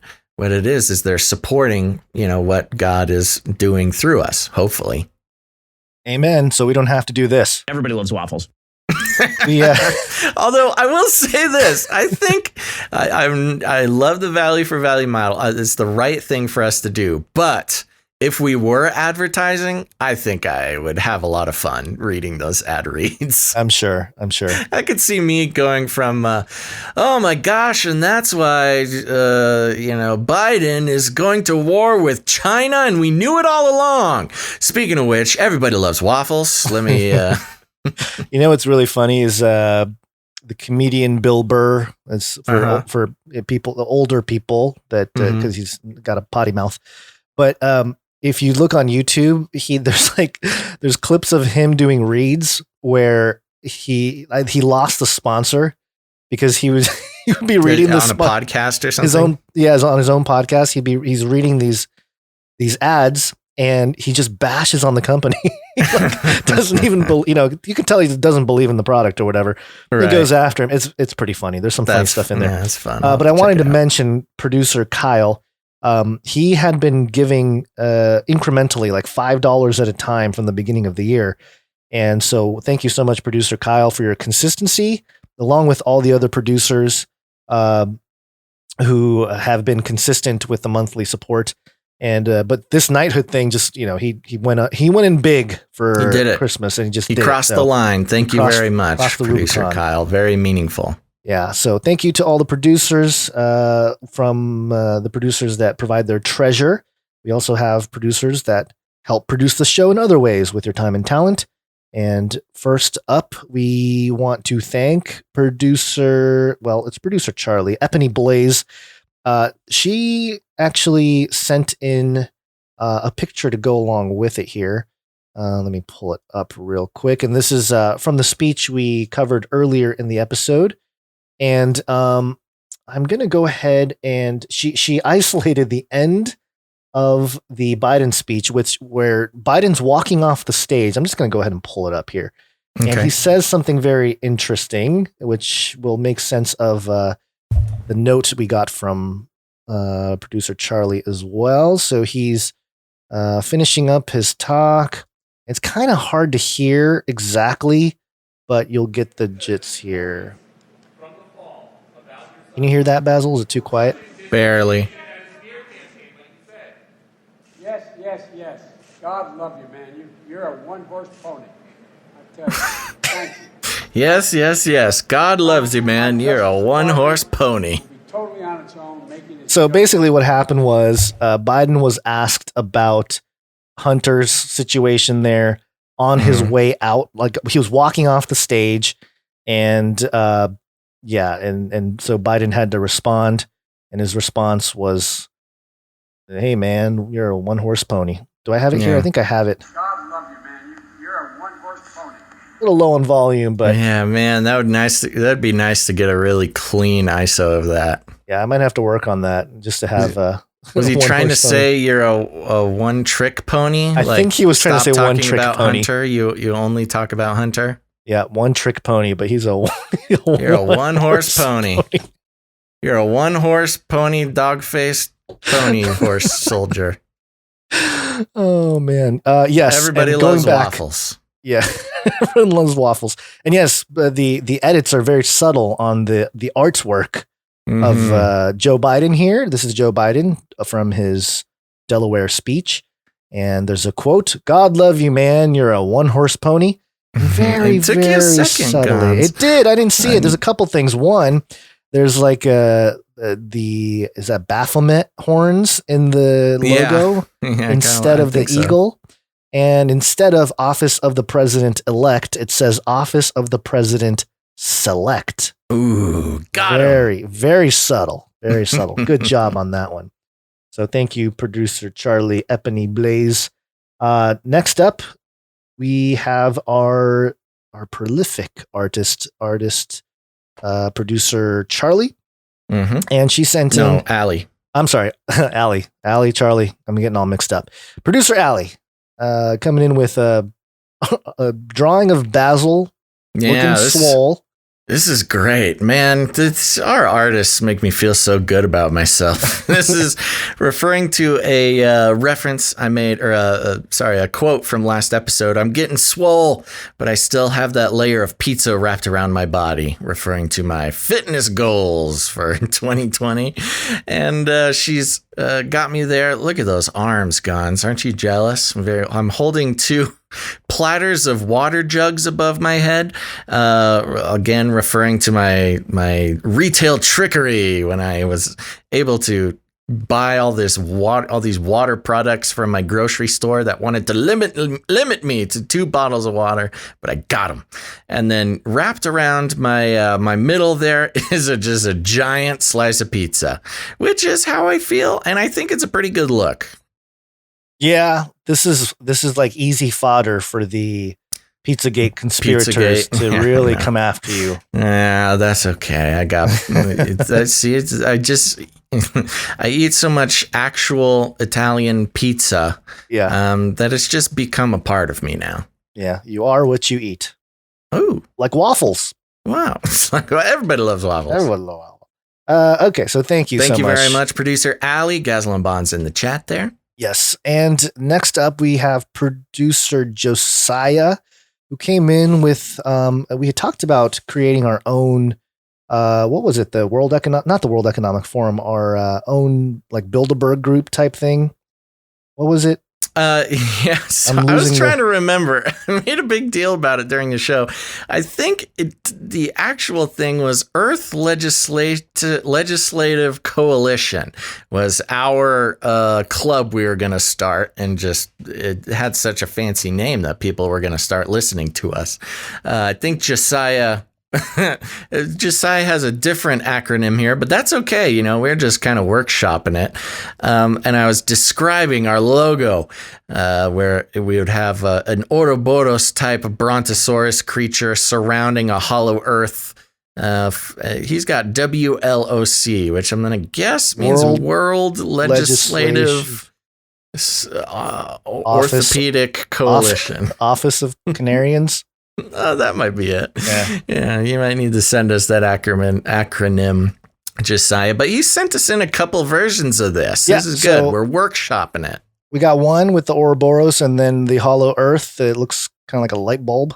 Yeah. And then we got another one, more of the UN style, like a flat hollow earth imagery. Yeah. I like dragon. I like this one. Oh, I'm waiting for it to come up on the stream so I can see it.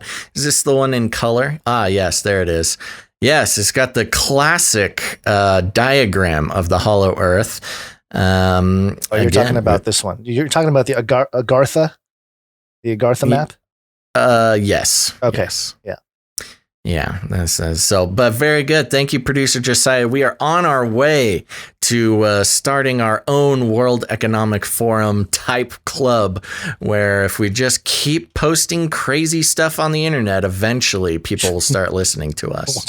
We're just gonna we put out a guideline, new guideline that everyone should follow, and all that fun stuff. Yep. Okay. So thank you to all the artists, and thank you to Jade Bouncerson for the timestamps. Appreciate that. Yes, that's producer Charlie. I think we should just start saying it's producer Charlie. It's less confusing. All right. I don't know. Yeah. She might want to keep her anonymity with all her. Well, we already gave it away, but I think she said, I don't remember. Shoot. Let us know how you want us to do that. Yes. So thank you for the timestamps over there on YouTube. After the show goes off being live, there will be timestamps where you can jump around the show topic by topic, and if you share the show, it makes it easier for new people to kind of find a topic they want to listen to without having to listen straight through or scrub or whatever. Another thing to mention, Canary Cry merch perch.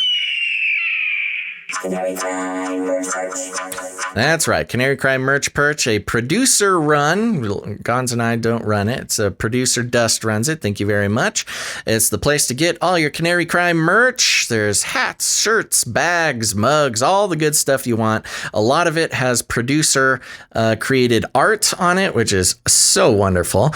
And right now they have the 2021 Canary Cry calendar up for pre-order, and it's only $20. So that's definitely something you should get in on. It's a calendar that has all sorts of weird Canary Cry based, not holidays, but points of interest throughout the year. Oh, shoot. I don't have them in front of me, but I should pull them up next time. Yeah, things like National Cat Day, opening of the Georgia Guidestones, Gout Awareness Day, just to name a few. It's a great Canary Cry radio themed calendar that'll keep you on schedule for all of 2021. And everything sold at Canary Cry Merch Perch is sold at cost to keep it as cheap as possible for Canarians, but you do have the opportunity to tip the webmaster, the artist, or Gons and myself. And please do that. The artists deserve support as well. And producer Dust has costs associated with running the website. So that helps him out a lot as well. Okay, I think that's it, Guns. That's it. Let's get back. Yes, it's wake-up time. Hey, yo, wake up. Space Pope Reptilian. Yeah, time to just jump right in, Guns. What's the Pope doing? Ooh, North London shooting. Reports of shots fired at Woodgren business premises. That's not good. Express.co.uk. Pope could resign after Christmas as Francis vowed to follow Benedict. Oh, I haven't done Roman numeral 16th. Yeah. Benedict the 16th. Pope Francis could step down before the end of the year, according to a source close to the Vatican, who previously speculated that the pontiff could resign in 2020.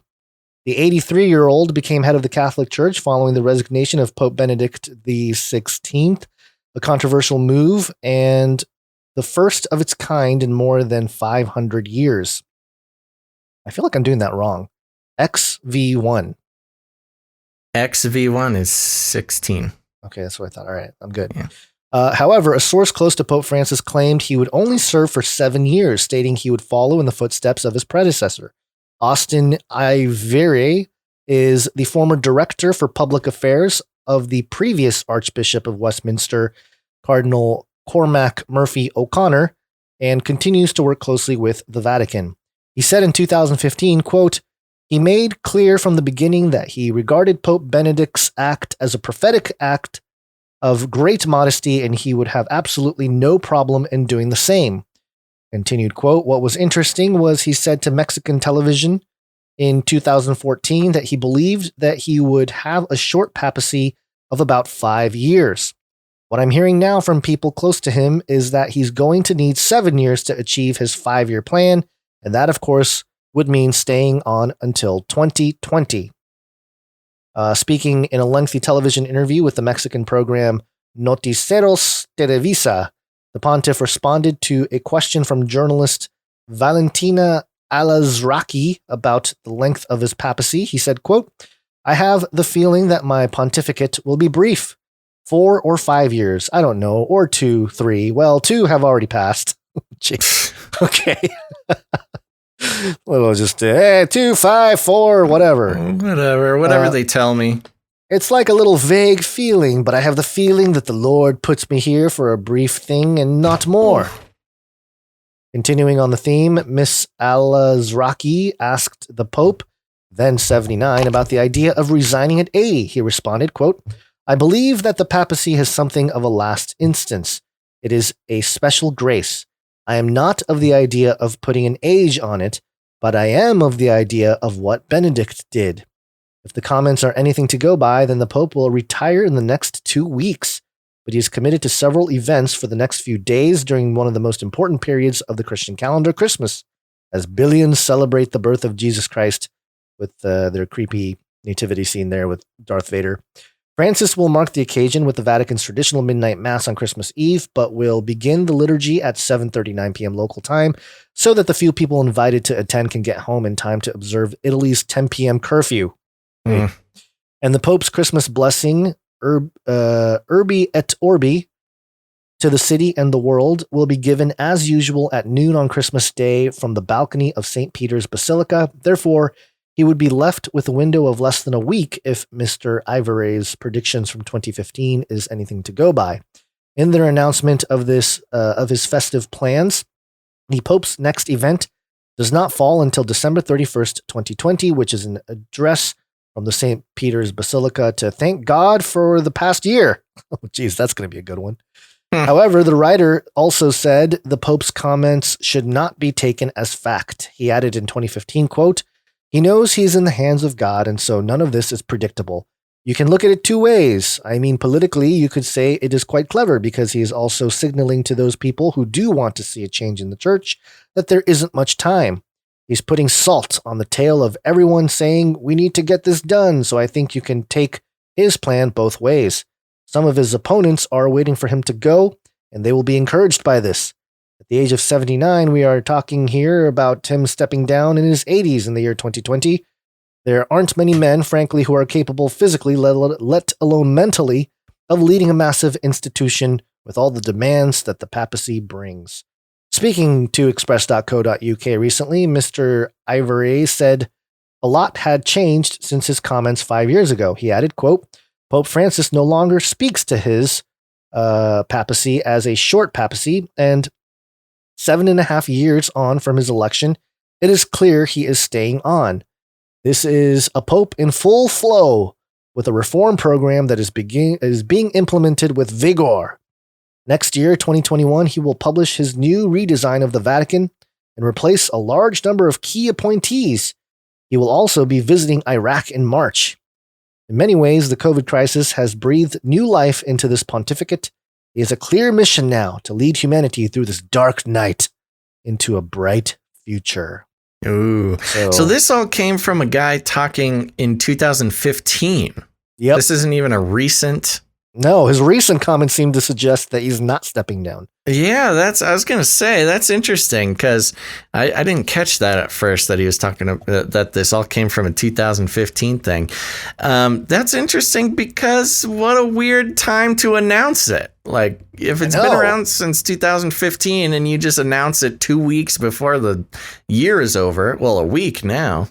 Yeah, that it is a weird time to publish the article and make this. Because it was published on the 22nd, right? 23rd. Let me double check. Yeah, 23rd. What is that? That's today. Oh my gosh. Well, yesterday in the Italies there. Yes, right. But yeah, I mean, it is weird, and how interesting how the COVID crisis, allows him to implement more. It's almost like, oh, I'm gonna quit, and they're like, wait, Pope. The aliens aren't back yet. They're not here yet. We will release the virus to stall some time. And then oh, yes. You can't step down until the alien pope gets here. Yeah. And I had some notes about the alien stuff just because that's the first thing I know you thought of, that all the aliens are here. If the Pope steps down, it means aliens. Despite Trump promising to release aliens, despite Israeli space security chief saying there's aliens, despite all the alien talk, the thing that made me actually wonder if disclosure was here was the Pope planning to step down. If the Pope steps down and makes way for aliens, that's a dead ringer for me. Yeah, and this book that I'm holding in my hand here, Petros Romanus, written by Tom Horn and Chris Putnam, this book actually predicted that this pope, according to the prophecies of Saint Malachi, the prophecy of the popes, this pope is the last pope. Right. So it would be interesting to see if he does step down, what happens. And in those prophecies, I think Rome burns down or something. Like it catches on fire, or like something a comet hits it or something like that. So it's all going to crumble, which maybe they'll say it was metaphorical as part of the Great Reset. But just because you had that alien mind, not alien mind, but like alien on the mind, where are the aliens? Aliens. Sure. I wanted to just real quick give you a couple headlines here. Phys.org, an updated way to calculate the likelihood of the existence of extraterrestrial civilizations. So they have this new calculation here. And I thought it was pretty funny because the people who came up with it, a small team of researchers from California Institute of Technology, NASA's Jet Propulsion Laboratory, and Santiago High School. What? California Institute of Technology, NASA Jet Propulsion Laboratory, and Santiago High School. Why is a high school included? I don't know. But they're a part of the research team that came up with this new pretty smart high schoolers. I guess the team has uploaded their paper to the RXIV preprint server. Basically, the idea is that it's kind of interesting because all they're doing is, hey, whatever data you have about the universe, plug it in there, and then you'll get your results of what kind of probabilities based on your information, your data, that there's aliens out there. So it's really not even a really good thing, a good methodology, so to speak. It's kind of like, okay, all right, garbage in, garbage out. Sure. Yeah. This is the Irish, thesun.ie. Dead space, Milky Way likely littered with dead alien civilizations. Sounds likely. And scientists know where to find them. Oh, okay, yeah. Great. And this study also references the ARXIV database. I think they're talking about the same algorithm, basically, that they published here. Right. And yeah, they're just suggesting that based on their data, the aliens are scattered all over dead in the Milky Way. just a whole bunch of dead aliens everywhere. Everywhere. And then lastly, this is dailymail.co.uk. Former CIA boss John Brennan says it's, quote, presumptuous and arrogant to think humans are alone in the universe. He talks about recent declassified UFO videos, trying to stay relevant there after stepping down from the CIA there, Brennan. But there you go. Those are some alien headlines. Okay, there we go. So no Pope yet, unless the Pope is resurrecting the billions of dead aliens across the Milky Way. I don't think he's stepping down quite yet. Well, I got some pandemic special Pope adjacent news here for you. A pandemic special. Okay, I'm going to come over from the NewYorkDailyNews.com headline. 2 Cardinals close to Pope Francis have tested positive for COVID. Oh, no. Ooh. Uh-oh. Is Pope Francis a super spreader? 2 Cardinals close to the Pope, who is considered at risk, are confirmed to have coronavirus. Konrad Krajewski, the 57-year-old Polish cardinal who runs Pope Francis's charities, tested positive for COVID-19. Vatican spokesman Matteo Bruni said Tuesday, Channel News Asia reports. Channel News Asia. Okay. Governor of Vatican City and Italian Cardinal Giuseppe Bertello has also tested positive, according to a Vatican source. Bertello is believed to be self-isolating at his home in the Vatican. Huh. Very suspicious. He's meeting the aliens. Yeah. Krajewski, who also boasts the nickname of the Pope's Robin Hood for the work he does with the poor and the homeless, has displayed symptoms of pneumonia. He's currently hospitalized in Rome. Whether either man attended Monday's event, which saw the Vatican's central administration and Pope Francis, 84, exchanging Christmas greetings, remains unknown. It should not remain unknown. That seems like something you got to get the contact tracers in there. Vatican City intends to inoculate residents and staffers early next year. Andrea Arcangeli, head of the Vatican's health services, said earlier in December. Oh, so they're not even first in line for the vaccine. Have you heard of any other countries besides the UK and the United States vaccinating? I thought so. I thought I saw maybe some Australians getting vaccinated. Not Italy too, but I don't know. Maybe. Didn't they? Okay. As he had part of one of his lungs removed as a young man following pleurisy, the Argentinian Pope is considered high risk for coronavirus. Oh my gosh! Did you know that the Pope Francis only has half a lung or one lung? I did not know that. That's a new detail. Krajewski and Bertello are not the first people close to the Pope to have contracted the disease, which has killed over 69,000 in Italy. Filipino Cardinal Luis Antonio Tagle, who heads the missionary arm of the Vatican, tested positive in September. He's self-isolated and is now believed to be doing fine. When COVID-19 first swept through Italy, the first Western nation to experience its wrath, in the spring of this year, over a dozen Swiss Guard contracted the virus, as did an individual living in the guest house where the Pope lives. Wow. There's been a whole lot of coronavirus around the Pope. I think he is a super spreader. He might be. And actually, now that I think about it, I think we did. It was brief that we covered this one lung thing with the Pope. Did we? Okay. At some point, yeah. But Well, it did not get put in permanent storage in my brain. Yeah, I found some trails of the memory in my brain there, but oh, good. Yeah, so there you go. That's it. Speaks for itself. What do you think? What's going to take out Pope Francis? Is it going to be virus? Resigning or virus? Aliens. No, we'll do 3. Resigning, virus, or aliens. Okay, it might be all 3. Who knows? All 3 at the same time. Yeah, could be.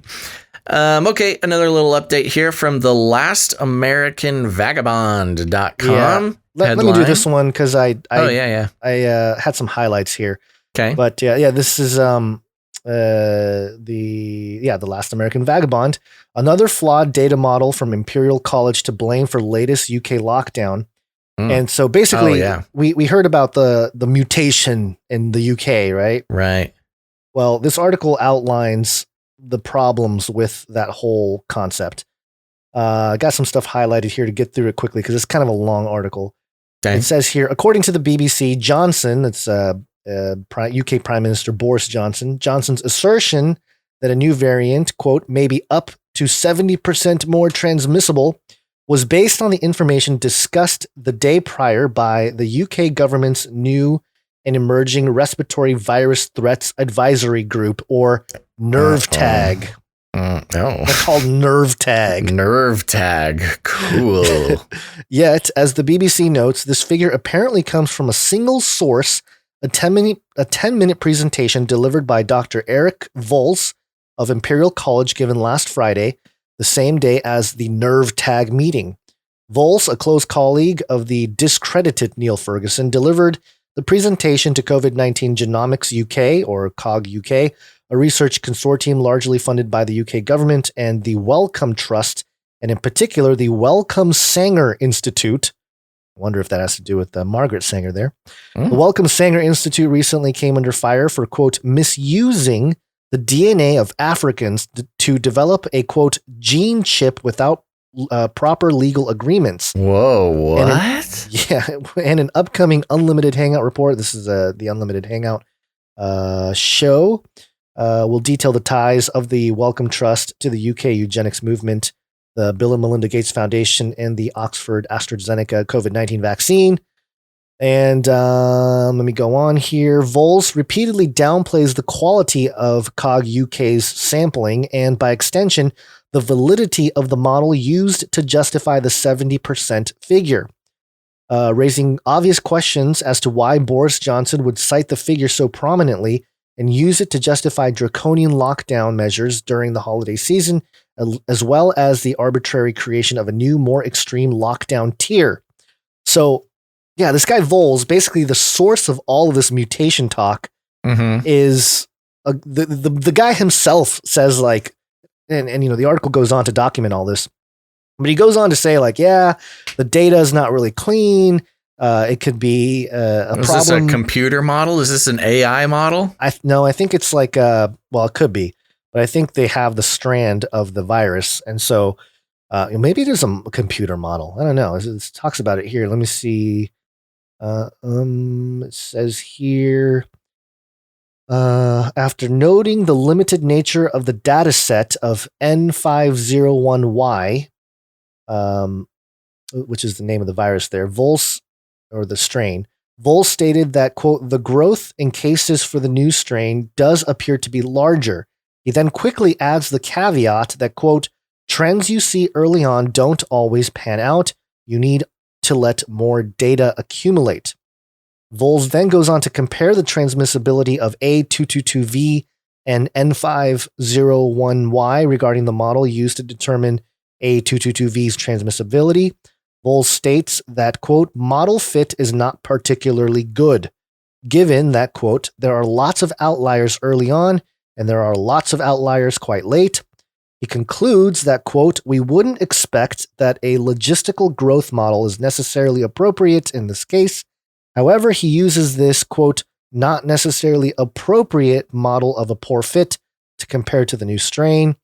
Scrolling through here later on in the presentation, Volz states that the data provided by COG UK was both, quote, non-random and very noisy sampling, bringing into question not only the limited amount of data in terms of time, but also the quality of that data. So just in short, the guy who presented the data, the 70%, has all these caveats. It's almost like, he said, oh, this new strain is 70% more infectious, but the data is kind of noisy. We don't have all the information in yet. But Boris Johnson ran out the door before he can say any of the caveats and announce to the entire country that we need to lock down 70%. You know what I mean? So are we supposed to take from this that there is not a new strain, or there is, and we just don't know the details, or what's the take from this? I think the take is that there could be a new strain, but I thought these things mutate all the time. They do. I mean, it was like a month or two in, and we already were reporting 40 new strains or variants. Right. So the fact that they must have just gotten a strain that's different, and maybe it infected a few people in the vicinity, and they're just using it as a reason to lock everything down, even though everybody's getting vaccinated. Yes. So I just really think it's egregious here. And the Last American Vagabond here outlines it pretty well, and all the resources and documents are there. Links to this stuff are in the show notes, canarycrynewstalk.com. This is Whitney Webb is the one behind this article, and a lot of good articles that are out there. So give her a read if you are interested. But yeah, I just thought it was a thorough approach to some of this information. It's not just a fringe blog. They do a good job of really laying out all the data points. Right. So there is no new strain. There is, but there very well could be. There are new strains popping up all the time. It's not. I don't know. It's not justification. Well, it's not enough to justify what they're doing over there in the UK. And so Boris needs to go canceling Christmas. You mean shave his head or something? Yeah, shave his head. Go eat some waffles. I like the hair. The hair is literally his only redeemable quality. Okay, all right. Okay. Well, speaking of the waccine guns, let's take this from newsbreak.com. Yes. Let me grab the full story here. No, I'm actually going to take it from telegraph.co.uk. Oh, see, I wanted to get that one, but the paywall prevented me from. So far, no. Yeah, I get the paywall. I got the paywall. Well, it'll be quick then. The headline is Women Urged to Delay Vaccine If They Plan on Getting Pregnant Within 2 months.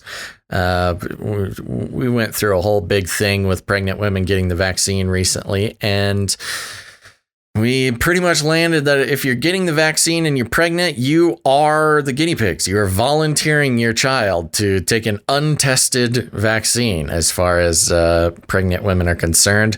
The little blip they give here, women who receive the coronavirus jab are being told to abstain from unprotected sex for 2 months. The Sunday Telegraph can disclose. Wow, what a way to put that, huh? Official guidance for healthcare professionals about administering the new Pfizer-BioNTech vaccine says that women of childbearing age should be advised to avoid pregnancy for at least 2 months after their second dose.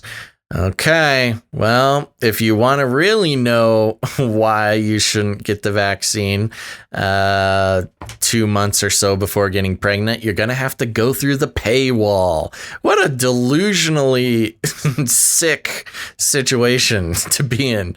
You got to pay to really learn why you shouldn't have a baby and get this vaccine. Otherwise, you're on your own, ladies. We should invite fewer people to be born. Yeah, I think you nailed it. Yeah. Okay. Well, I think we're kind of winding down. You got anything else to Yeah, I got one more. Okay. Here. Drone strikes have saved lives. Can we shoot them down if over our property? Drones. BreakingDefense.com. 4. Air Force tests counter-drone microwave in Africa. What? The Air Force is testing its prototype drone-killing microwave. the Ooh. Tactical High Power Microwave Operational Responder, or Thor. Let's just skip a few letter words in there to make it sound Thor. Quote, in a real world setting in Africa, says Richard Joseph, the Air Force's chief scientist. Given how Iran and its proxies have used drone swarms, this would seem to be a good place to test without risking escalation or Iran developing countermeasures. Okay. Quote, we have recently deployed a test system to Africa for base defense based on a microwave system, and the purpose is to be able to disrupt and destroy the performance of drones or swarms of drones, he told the Mitchell Institute today. Quote, it's been tested extensively, works remarkably well. I've watched it in action, and it's really quite impressive. You know, this is interesting. Why Africa? You know, out of all the places we got bases all over the world, yeah, are we having the most problem with drones in Africa? I think what they're saying is that the opposition won't necessarily, you know, develop or deploy some kind of op technology in Africa. Maybe, I don't know. Not sure. Why would you need it? Why do you need the anti-drone technology if they're not going to have drones? Well, no, I'm saying they won't have like a measure against the Thor, not necessarily drones. Oh, okay. So they're not That's going to. What I think they meant. Huh, interesting. He demurred on providing details about when Thor might be ready for operational deployment, but he did note that technology development is ongoing and that in the end, the service may choose a different weapon system. That said, Joseph said Thor was, quote, better than anything else the service has right now, and noted that, quote, the capabilities that can be incorporated in system are increasing day by day. As only breaking D readers know. It's an interesting way to reference themselves. And only breaking D readers know, the Air Force back in August was readying Thor for overseas field experiments with Army warfighters, in particular keen to get their hands on directed energy weapons designed to counter small unmanned aerial systems. Oh, that old crazy conspiracy theory? Yeah, Thor uses high-powered microwaves to fry drones' electronics, shooting swarms out of the sky at short range. If anti-drone lasers are like sniper rifles, microwave weapons are like shotguns full of birdshot. Nice. Thor was designed by the Air Force Research Laboratory, and it uses a radar that AFRL bought from Idaho-based startup Black Sage last month. And so, you're right. Okay, I'm seeing this now. Yeah, so they put it in Africa because Iran does use a lot of drones and drone swarms. They didn't want to test it against Iran because that would escalate the situation. Got it. Or it would give them a chance to develop countermeasures. Yeah, look at this. Enabling logistics under attack, including figuring out how to protect bases, is one of the Air Force's top 4 priorities for the future. The Air Force's Strategic Development Planning and Experimentation Office, which leads service field experiments, including the Thor testing, announced in April that it also was going to deploy Raytheon's high-energy laser, HELWS, and high-power microwave, phaser, prototypes for overseas testing. Finally, AFRL is also working on the Counter-Electronic High-Power Microwave Extended Range Air Base Air Defense, Chimera. Oh, wow. I don't even know how they get Chimera out of, it doesn't matter. We must fulfill the prophecy. Designed to defeat targets at medium and long ranges. And then it just kind of goes on a little bit more from there, but yeah, this is what we need on our rooftops. Yeah, I was going to say direct energy weapons, making it to the mainstream. Everybody's got them.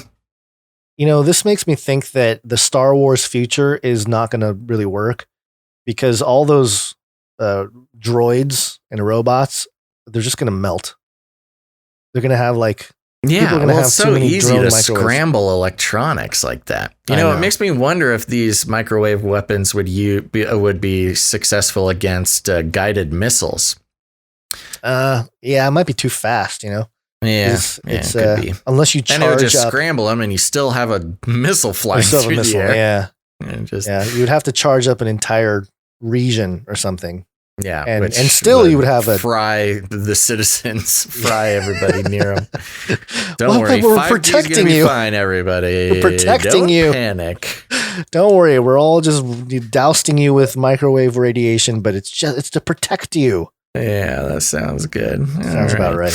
Okay, well, you know what? I threw one last story from the World Economic Forum, but I think we should save it for next show. That's a really interesting one.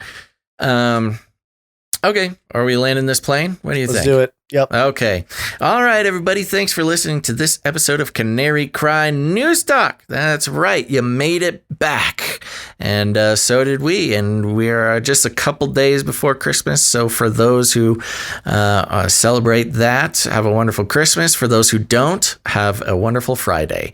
And we are going to be attempting to come back for one last show of the year on Sunday, December 27th. That is our current plan. Lord willing, in the creek don't rise. So make sure to put that on your calendar. Turn on notifications. Follow us in multiple platforms. That's so you make sure you don't miss that show. It'll be great. Other than that, remember to leave a rating and a review. Search Apple Podcasts or do it on your Apple Podcast player there. Ratings and reviews really help us out a lot. Tells the algorithms to share the show with those who have not heard of it before. Also, before we get too far down this line, if you haven't done it yet, hit the like button over on YouTube. Also help those algorithms. Thank you very much. And a big old thank you to today's producers of Canary Cry News Talk episode 280. That is producer Livrin, Eli, Saul, Kyle, Susan, Charlie, William, and of course our artists, producer Allie, Josiah. Oh yeah, William Steele. Sorry, thank you, producer William Steele. And thank you again, Jade Bouncerson, for the timestamps for this show. And you too can become a producer of Canary Cry News Talk by heading to patreon.com/CCNT, or even better, head over to canarycryradio@gmail.com. That is not a website. canarycryradio.com/support. canarycryradio.com/support. That's right. Thank you very much to all of our producers, past, present, and future. If you want to take control back from the power of advertising to basically ruin every good thing on the internet, please consider becoming a producer of the show. It really is, I think, a very viable future of media, and it's the only way to make sure that the media and news that you are receiving, that you can actually trust, that there's no advertising or corporate interests behind it. I'm always kind of surprised that there are as many quote unquote truth tellers who rely on corporate money to support the thing. And if that works for them, that's great. But for us, it's an issue. It's an issue. So thank you to all of our producers for keeping us on track. And of course, for all those new producers coming in, we can't wait to thank you on the show.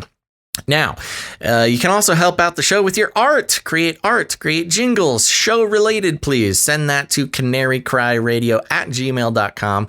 We'll put you on the show here, as well as musicians. You can write songs, record a song. We'll play it on the Canary Cry mixtape at the end of the show. It's always a great party. And lastly, just share the show with your friends and family. You got friends and family who are starting to wake up during this holiday season that the world is not what it seems, and that what they're being told in the mainstream may not be the whole story. And we'll be happy to become a part of that journey of theirs, waking up to all the shenanigans. And so send them an episode. Just pick one. This one's great. last one was great. They're all great. And especially on the YouTube channel there, they can have timestamps and just kind of click around and learn what the show is all about. And if you need any more instructions, here's what you do. You walk right up to them, you grab them by the cage, and then you shake it. The end of the world occurred pretty much as we had predicted. I want to shake things up, stir up some controversy, rattle a few cages. Hey, stop that! You'll never silence me. I'm the last angry man, a crusader for the little guy. Leave the bird alone. Never. Rattle a few cages. Rattle a few cages. The human race will have every opportunity to improve. And if they don't? That's no one. Everybody loves waffles. That's right. Everybody loves waffles, folks. Let's see. There's one last thing I was going to mention, but while I try to remember it, why don't you say goodbye to all the nice people, Gons? Goodbye. That's right. Thank you guys for listening. Really appreciate it. Really appreciate the ongoing support and encouragement. All the producers out there, you guys are awesome. And we'll be back Sunday. That's right. Make sure to put your tickets in for the Canary Cry knife drawing. Producer Nigel, he's going to make a cool custom blade for you. And all you got to do is do social media posts, share a piece of Canary Cry material, whether it's a podcast from Canary Cry Radio or Canary Cry News Talk or a YouTube video or the Twitch stream, whatever it is, share it on your social media, tag it with hashtag Canary Cry News Talk. And if you'll get one drawing per post. So you really could do a whole bunch of them if you really want to get in there. And if you want to doubly make sure that everything gets counted, go ahead and screenshot it and send it to canarycryradio@gmail.com. You're not going to regret it, I'll tell you that much. Okay, everybody, thanks so much for listening to this episode of Canary Cry News Talk. We'll be back hopefully December 27th. That's a Sunday. But make sure to tune in then. But until then, think outside the cage. Everybody loves waffles. Remember, reality is an illusion. The universe is a hologram. Buy gold. Buy! I want to shake things up, shake things up. I want to shake things up, shake things up. Leave the bird alone. I want to stir up some controversy. I want to rattle a few cages. I want to rattle a few cages. I'm the last angry man. You'll never silence me. I'm the last angry man. I'm the last angry man. You'll never silence me. I'm the last angry man. A crusader for the little guy. Little guy. Little guy. Well, we'll see about that. Whatever, Illuminati.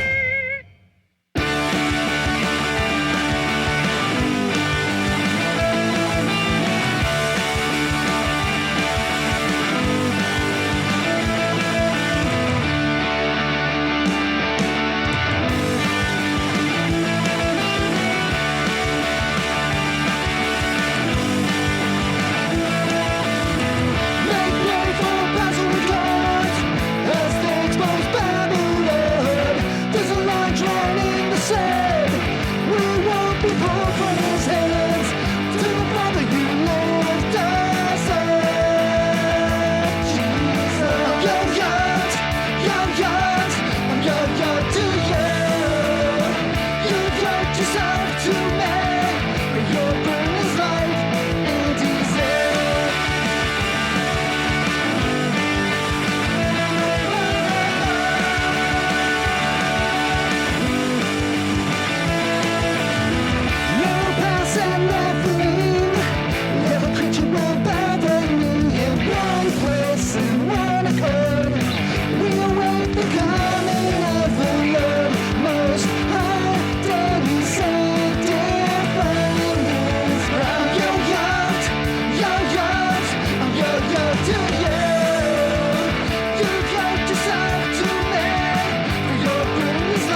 Fun fact, I believe it was another fun fact.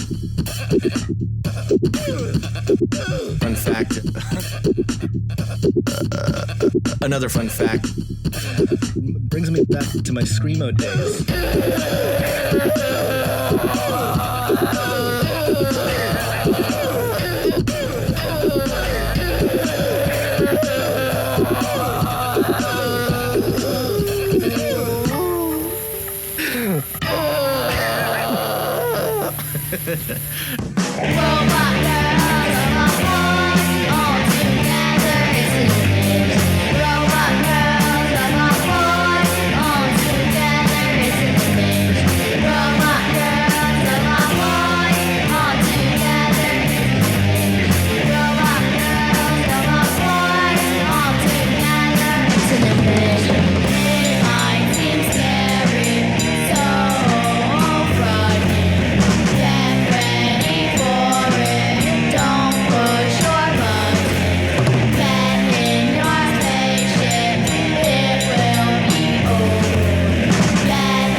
Don't even get me started on bidets, man. Bidets, man. Bidets, man. I'm telling you, you were living the life, man. Bidets, man.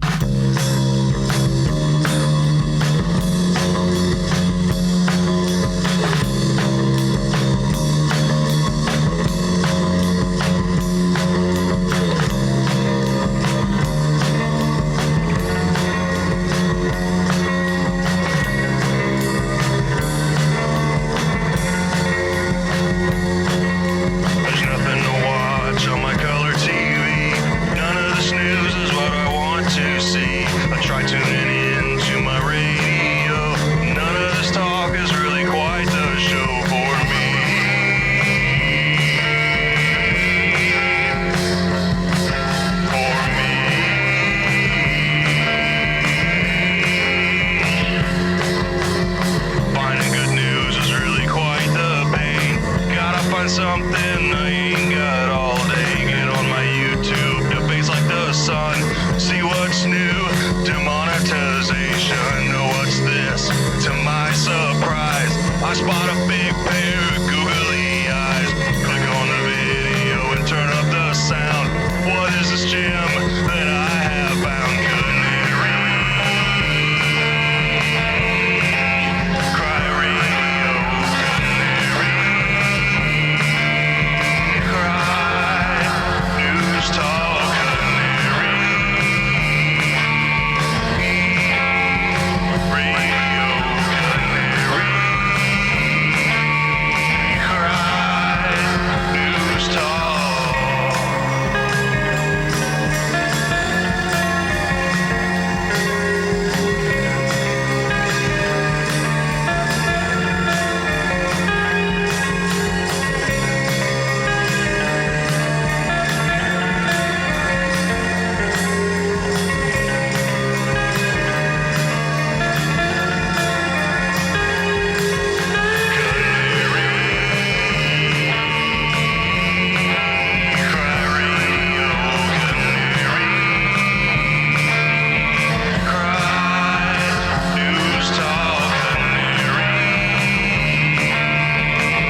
future humans will be confined in a people's zoo. People, I'll keep you safe and warm in my people's zoo.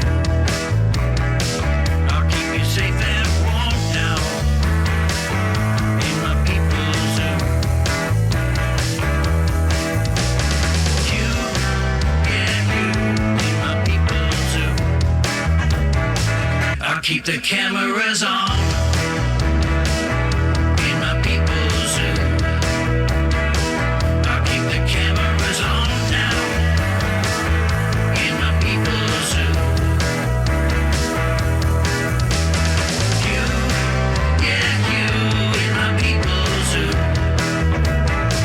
Everybody loves waffles.